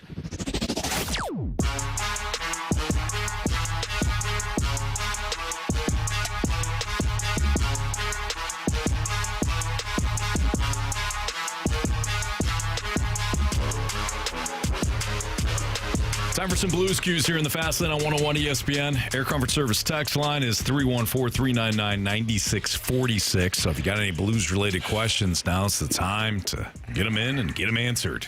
Marshy, yes, take over. All right. Thanks, Dad wants to know, is it possible that the Blues finished the whatever but haven't fully developed? The system is built, but most of them haven't moved up yet. I don't know. Carey, your thoughts? Yeah, I think the whatever is I think we thought we were through with the whatever, but we might be in the whatever still. You know, you still got some opportunity. You got some young guys that are here getting their first opportunities in the National Hockey League, playing well. You got some guy, Bear Grin is the Bear. He's playing well. You love him, don't you? The Bear. The Bear. Huh? You love his play, right? Who doesn't? Yeah. You're excited about some of these guys. We're not quite to where we need to be. Just kind of fine tweak some things. You got hopefully the Olympic break. We'll get some dubs on the way up until then. The Olympic break hit. Get some rest. Get your mind together. Kind of like the Four Nations last season. What that did for this team. You know, Benner playing his butt off in the Olympics this year, like he did in the Four Nations. Yeah, but anything's possible. Anything's possible. I don't disagree, Carey. You like it? Yeah, you're right on, You like man. that? I mean, yeah. You like that? Free whatever, dude. I just don't get the feeling that the whatever is over. I think heading into the season we Calling thought Army that. a liar? No, I'm not calling him a liar. You calling me a liar? I ain't calling you a truther. No, but I feel like they're sort of back in the same position that they were heading into last year. They just so happened to go on a heater at the end of the year, and it made us all feel as if this team made progress, but they've regressed. So they're sort of in the same situation. They have guys that they're claiming off waivers. They are in the middle of a retool right now. Are they not? They kind of. Yeah. But injuries have played a part in that, right? But they weren't good even before the injuries. They weren't playing up to snuff. I agree with that. Oh, Marsh, grow up. You've also had. You know what I am, Anthony? My birthday's coming up in a couple of months. Hey, Birthday month. 30. March 30. 30 years old. Yeah. 3-0. Wow, the big 3-0. It's all downhill. Now you're an adult. You know, it's over. It's a wrap. Listen, it was fun while it lasted. Marsh. What does that mean? He's got some time. Does that mean I can't play video games anymore? Is that what you're saying? No, you're still good for the fun while it lasted. When you're married, you won't be able to play video games anymore. Well, that's, And then kids, and there goes your men's league hockey and any other social aspect of your life at that point. No. Are you? What are you? What? You speaking? What are you talking about? No, it's glorious. You'll love it. You heard? You'll love it. Yeah, it's the gift that gives back. Yeah. Gift that keeps on giving. It sure does. Yeah. Trust me, I'm still dealing with some of the gifts. I'll tell you what, I'm excited for Jamie's birthday in May. Yeah. Hell of a birthday party. Yeah. Funny. I just scheduled that while we're on a road trip. It's fine. It's okay. Wow. This is from Curb Stomp. Curb Stomp says, mark it down, Marshy hates the Blues. Dang. Wow, I didn't hear that. I didn't hear that at all. I didn't hear that, Marshy. No. I mean, I heard you call Army a liar, but I didn't hear you call it. That we all heard. But wow. The other stuff. Nah. All right. Are we finished talking about this whatever? Oh, yeah. Next question. Do we want to move on? Yeah. Yeah. I gave you my answer. All right. The So Water quit Boy. asking. I'm going to ask you a couple more questions, Carey, if that's okay. Yeah, please do. The Water Boy wants to know, who is the MVP so far for the Blues this season? Is it Shen, Hofer, Falk? Hey, it's Is a there simple anybody answer. else? Yeah, it's Justin Falk. Playing lights out, leading the team in goals. Come on, man. Who had that on the bingo card? I did not. me. I did not. Hey, it's Justin Falk. Case closed. And other guys are playing okay, but nobody's playing as well as him. The way that Carey's talking reminds me that we have not done a little segment that we all seem to love that Marshy Marsh burned pulls. it. Marshy doesn't love it. No, Marshy hates it. That's why he guessed it. You know, we should take I keep turns trying being to the bring it judge. back. How about that? Well, tomorrow's Wednesday. Tomorrow's Wednesday. We'll bring it back. First, prove me wrong. Sure. Yes. I like it. All right. Does everybody remember the rules? Refresh Jamie. You know he doesn't forget. I know the rules. I made them. And if he needs to change them tomorrow, he will. The bylaws, Anthony. We're allowed to do that. I put that in there. Yeah. On purpose. Next question, please, Marsh. Yeah. All right, let's go to. Let's see here. What do we want to do? 314. What are the points where the Blues are sellers, stay pat, or buy? What are the points? So like what? Points. At what point? At what point? Or are we looking at like total points in the standings? Oh, that could be it. Well, I don't know. I don't know about that. We'll just say at what point. I would just say the deadline is the time you're going to look. And if you find yourself in that wild card spot to where you can get into the playoffs, I think if you can buy, you buy, as long as the price isn't too. Are you just staying pat at that point? If you're well out of it to where, you're 5, 6, 7 points out of a playoff spot, then at that point, I think you're a seller. And what are you selling? I don't know. Whatever teams are going to buy and overpay for, quite honestly. Yeah, how important is it for this team to get the first wild card and not the second? Quite a bit, yeah. Based on what I've seen out of the Avalanche, I don't. They would get 4 more games. You don't want to see that? I mean, Jordan Binnington can do anything. Yeah, almost. I'd rather play Vegas though. Would I ever? Okay. Which is insane to say, based on what they've done over the past couple of years. Yeah. But that Colorado team is... Well, Vegas is only 23 points behind the Avalanche right now. Is that all? That's crazy. It's nuts. So, do you think the Avalanche will break the record for most points in a single season? I don't know. Monty and the Bruins own that one. We'll see. I mean, Landeskog got hurt. He'll be out a couple of weeks, so that will affect them. Injuries, of course, can affect a team. We'll see. But at this pace, yeah. It's crazy how this team's got 3 regulation losses. Yeah. Is that good? But they've lost 1 in a row. 41 games. That is They've yet to lose disgusting. in regulation at home. Is that good? They're pretty good at home, guys. I was there, and they're pretty good. You saw some things? I saw some things, yeah. Saw some things you liked. How wild is it that there's things you didn't like. there's only Third. 4 teams in the Western Conference that have a goal differential in the green? That's why That's there's it. a muddy middle. Yeah. Is because of that right there. That's why there's still 1, 2, 3, 4, 5, 6, 7, 8 teams in playoff contention. It does feel a little bit like the like National the National League. League. Yeah. But then that begs the question, at least for me, are the Blues basically the Cardinals from this past year? Kind of right now. Well, yes, but I hope with a brighter future still. Gotta be. Well, the Cardinals have a bright future. The Cardinals have a bright future, yeah. But But during going the back to season? last year, You mean though, during the season? Yeah, you couldn't see the Yeah. future. Thank you, Carey. Yeah, I know what you mean. You know what I meant. I was comparing the two in season. In season. Yeah. I got you, brother. I got you. You the man. Man. All right, any other Blues questions? No? Okay. All right. We do have one more. 314 wants to know, does Louis do parties? And if so, would he work together with Fred Bird? Do those two, are they best friends? They do parties. And they do work together. Why are you laughing, Gene? Because we had Louis and Fred Bird drop by one of the Rivers parties this summer. How'd it Let go? me tell you how funny it was to watch the neighbors as Louis is walking down the street. Just because Louis has his own van. Yeah. And so Fred Bird surprised us. It came out of nowhere. He's like, whew, jumping. I got out of the closet, that kind of thing. Sure. And Louis was walking down the street. Kids, people are stopping. What's going on over there? The hell are you doing? What is going on? Your neighbors are very nice. I met them. Hey, you went to the wrong house. I saw the house that you went to. Yeah. It doesn't look anything like my house. It doesn't even have a pool. It looked like it had something in the back. Fire pit. Fire pit, fine. So Jamie was gracious enough to invite us all to his Christmas party, Ashley and Jamie's Christmas party. First time I had went to the house, it was dark.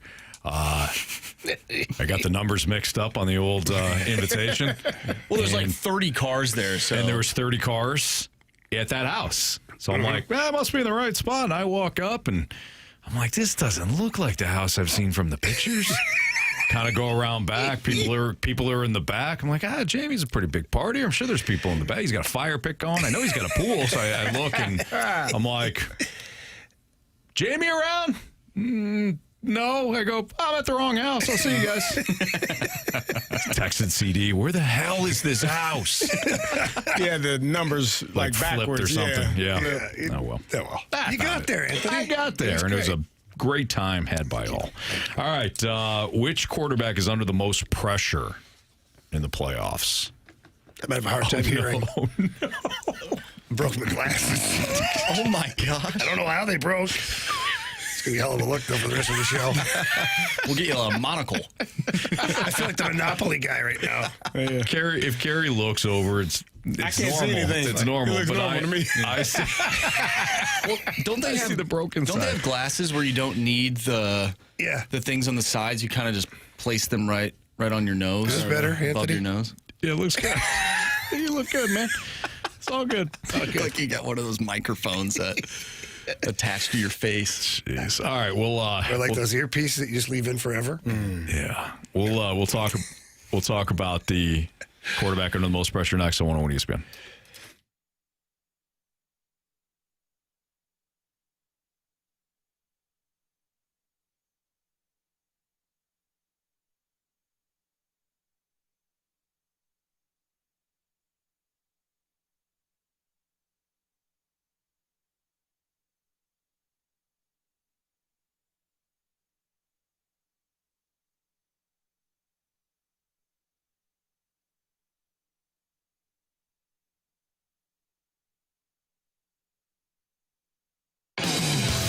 It's the new year. How about a new looking vehicle? Well, my friends over at Pure Performance can help you out there.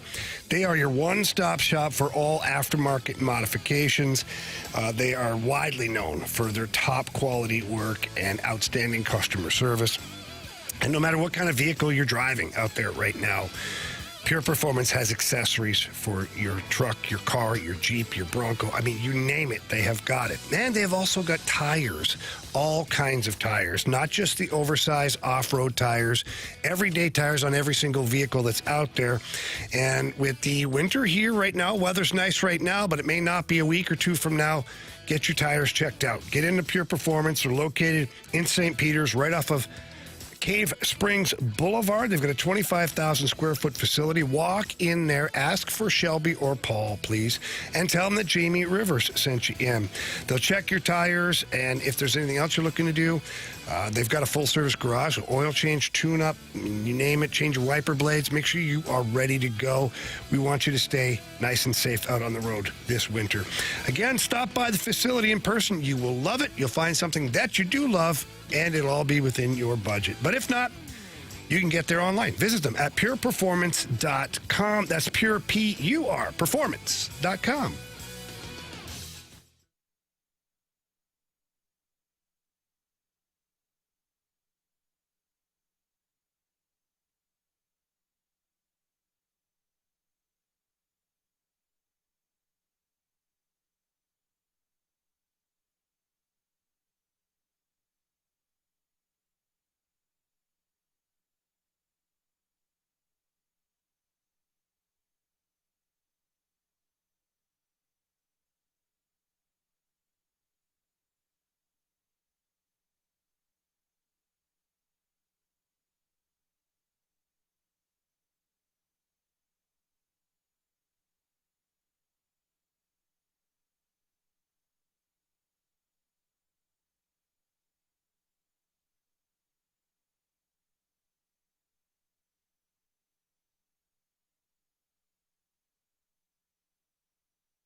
101 ESPN Sports Center. I'm Andrew Marsh. It's time for a Sports Center update brought to you by Saliga Heating and Cooling. We've talked about a lot of stuff today, including your St. Louis Blues. John Harbaugh, he is out of Baltimore, no longer the head coach with the Baltimore Ravens. The Cardinals picked up a pitcher today, Justin Brule from the Cleveland Guardians, and for some cash. So if you missed anything from today's show, make sure you go to 101ESPN.com or check out the free Dobbs Tire and Auto Center's 101 ESPN mobile app. Just head to the podcast page. You'll find all of our shows there, and it's all brought to you by the Schaefer Door Company. We're going to dive back into the NFL. Which quarterback is under the most pressure for the playoffs? I'm Andrew Marsh, and the Sports Center update is brought to you by Saliga Heating and Cooling, a Daikin heating and air conditioning dealer.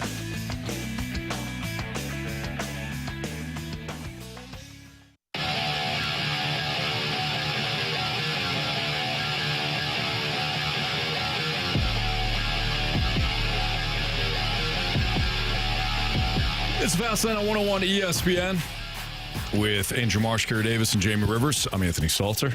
Which quarterback is under the most pressure for the playoffs? Kind of an interesting question because you can frame it either from the standpoint of he's been there before and hasn't done it. Yep. He's never been there before, and therefore the questions are there. Yeah. Or the expectations are kind of low nationally, but this is also maybe a golden opportunity for this player to do something. So, Jamie, how do you view this? Which quarterback do you think is under the most pressure? I think there's only one right answer as far as the number one pick. We should probably go with the poster child for this and then maybe go to others. Poster child would be Josh Allen. That's right, yeah. No question. Yeah. So beyond Josh Allen. Beyond Josh Allen, as far as that goes, most pressure. I mean, Jalen Hurts got a lot of pressure going on in Philly. That's a tough market, too. They're expected to be a contender. I think that would be my pick. Because I don't think Trevor Lawrence is under pressure. I don't think Aaron Rodgers is under pressure. I don't think Drake May is under pressure. Like, they all have a certain amount of pressure, but I don't think, it's not like the end of the world. Caleb Williams, the Bears did much better than they could. Maybe Jordan Love. Maybe he falls into that a little bit. That's a good one. That category. I think it's Justin Herbert. He has yet to win a playoff game last year. Then he won one? No, sir. Oh, they lost that one? They were up big. Lost to to the Jacksonville. Jags. And then they lost last year to Houston, and he did not play well in that game. So that was one of his worst games in ever, Bob. So I think that Justin Herbert is under the microscope. Now, they're a 7 seed. They're playing a Patriots team that has had a good season, so are they going to win? Probably not, but I feel like this is a huge game for Justin Herbert and the Chargers. I, too, think it's Justin Herbert. Based on the fact that you had the game dead to rights, and it wasn't Herbert's fault that they lost to Jacksonville, but everybody remembers that. And then last year, get back to it, and the Chargers were a small favorite in Houston last year and got dismantled. The Chargers are an underdog this weekend in New England, and New England's have an outstanding season still. It's Drake May's first playoff game. You're the veteran, and you're the veteran that a lot of people have looked at for a long time and saying, okay, you've got a lot of defenders, and you got a lot of detractors. So what are you going to do? I think Herbert is probably under the most pressure. Of quarterbacks not named Josh Allen. There you go. Okay. And for me, I got to go with Trevor Lawrence. He's the first overall draft pick. We have been waiting and waiting and waiting. We've gone through multiple head coaches for him. One not his fault, but we've been waiting for him to have this type of season where you win the division. You're the best quarterback in your division. You're one of the best quarterbacks in football right now. Your team is playing at an elite level. You gotta. All of the things are here in front of you, and this is the opportunity, and you're playing against Josh Allen, and you're at home.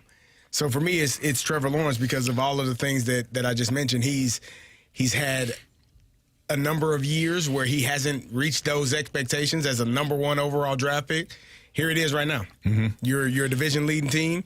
You're playing well, Your team you got all of the elements of a really good football team. Jamie mentioned it earlier. You won 9 games in a row. This is time. I don't know. I don't know if I agree with that though. Like he's done it though. He's won a playoff game at home. Playoff game against the but who team else? that wasn't even trying. Whoa. The Chargers didn't care. Brandon Staley didn't care about football. Oh, I'm sorry. I think that was rude. That was harsh on trying. Brandon Staley. Yeah, now he totally fast-laned up, but I think he was trying to win the game. There might be some internal pressure from the organization to do so, but I don't know if anybody nationally expects this team to actually, go far. Go far, and you're going to be disappointed if they. I think everybody's already I think the Jacksonville Jaguars have exceeded expectations. Yeah, I think they're a fun story. I disagree. I believe that they're playing with house money. They were picked. They picked it one of the first couple of picks in the draft. Yeah, and that player ain't even playing. He got hurt. Yeah, he's been injured all year. You forgot about Travis Hunter, and you ain't even thought about him. And part of that is because he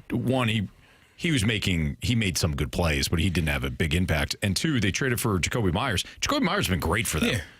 To me, I think Jacksonville, in my opinion, the way that they are set up right now, and I know they're playing against the Bills can't stop the run to save their lives. Jacksonville should probably be playing an AFC Championship game. Man, that's just how I see it. If you win this game, I don't think that they should be anything less than an AFC Championship game. And I do think that they will beat the Bills. That's crazy how much. I mean, I see where you're going with this because Jacksonville's had an outstanding season.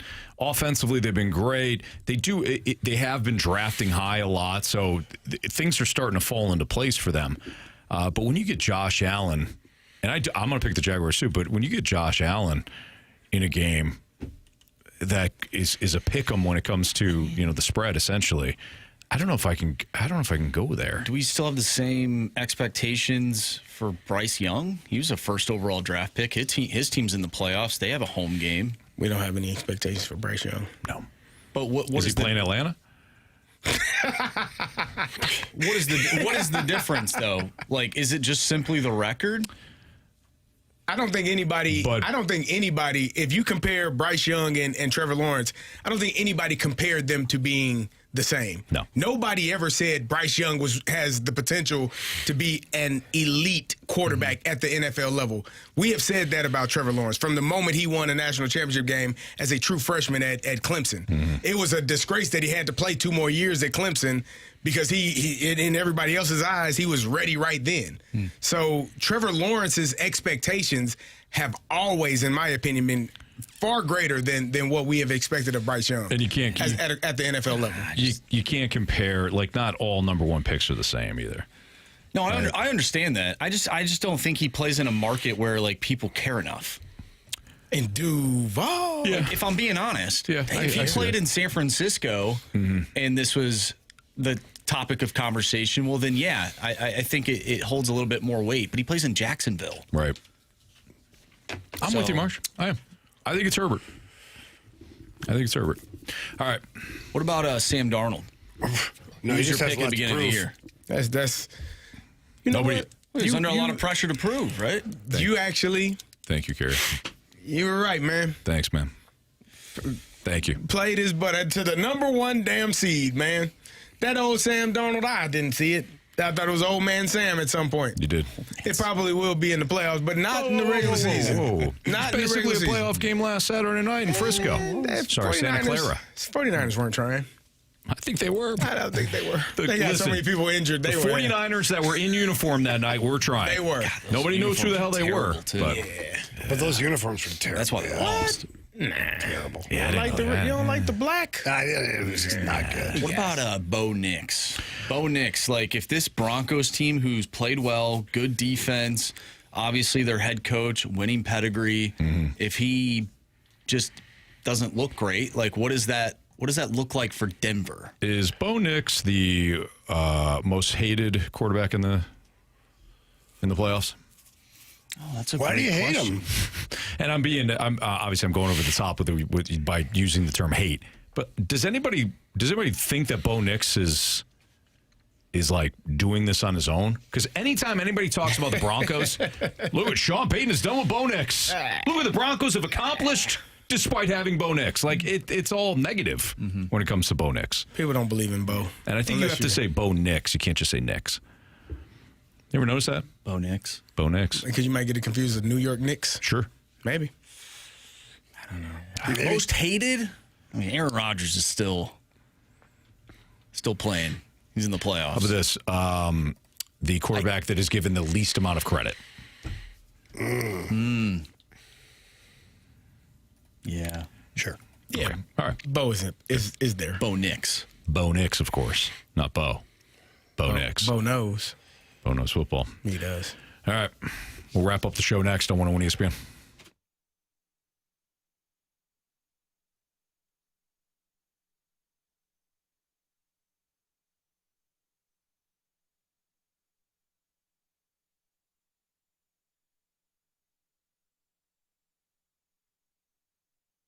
You know, it doesn't feel like it was that long ago when I was constantly feeling run down and my mood was all over the place. You know, some days I feel fine and the next day, just ticked off. No reason for it. And I wanted to get back on track. I went down to Mentality. I sat down with their board-certified physicians. They asked me a couple of easy questions about, how you feeling? How do you feel this day? When you go to the gym, and it all kind of started to make sense to me. When it comes to low testosterone, guys, there's nothing we can do about it except go to Mentality. Jump on the program. You'll start to feel great in a mere couple of weeks. And I started to notice it around the house specifically. When Saturday and Sunday would come and, I'd have the motivation to do some of the chores that I needed to do or go outside and, take care of the house and things like that. Be later and later on in the day and I feel great. Say, hey, what's the next task on the list, right? Or, maybe it's a situation where the kids and I were playing outside all day. I've loved what Mentality's done for me. It's a new year. Could be a new you. Start at Mentality. Tell them that Anthony Stalter sent you in there. Say that you want to start to feel younger again, start to feel great again, and you will in short order. I promise you on that one. So visit Mentality. Again, tell them Stalter sent you.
miss anything from today's show, you can always download the podcast available at 101ESPN.com or on the 101 Dobbs Tire and Auto Center's 101 ESPN mobile app.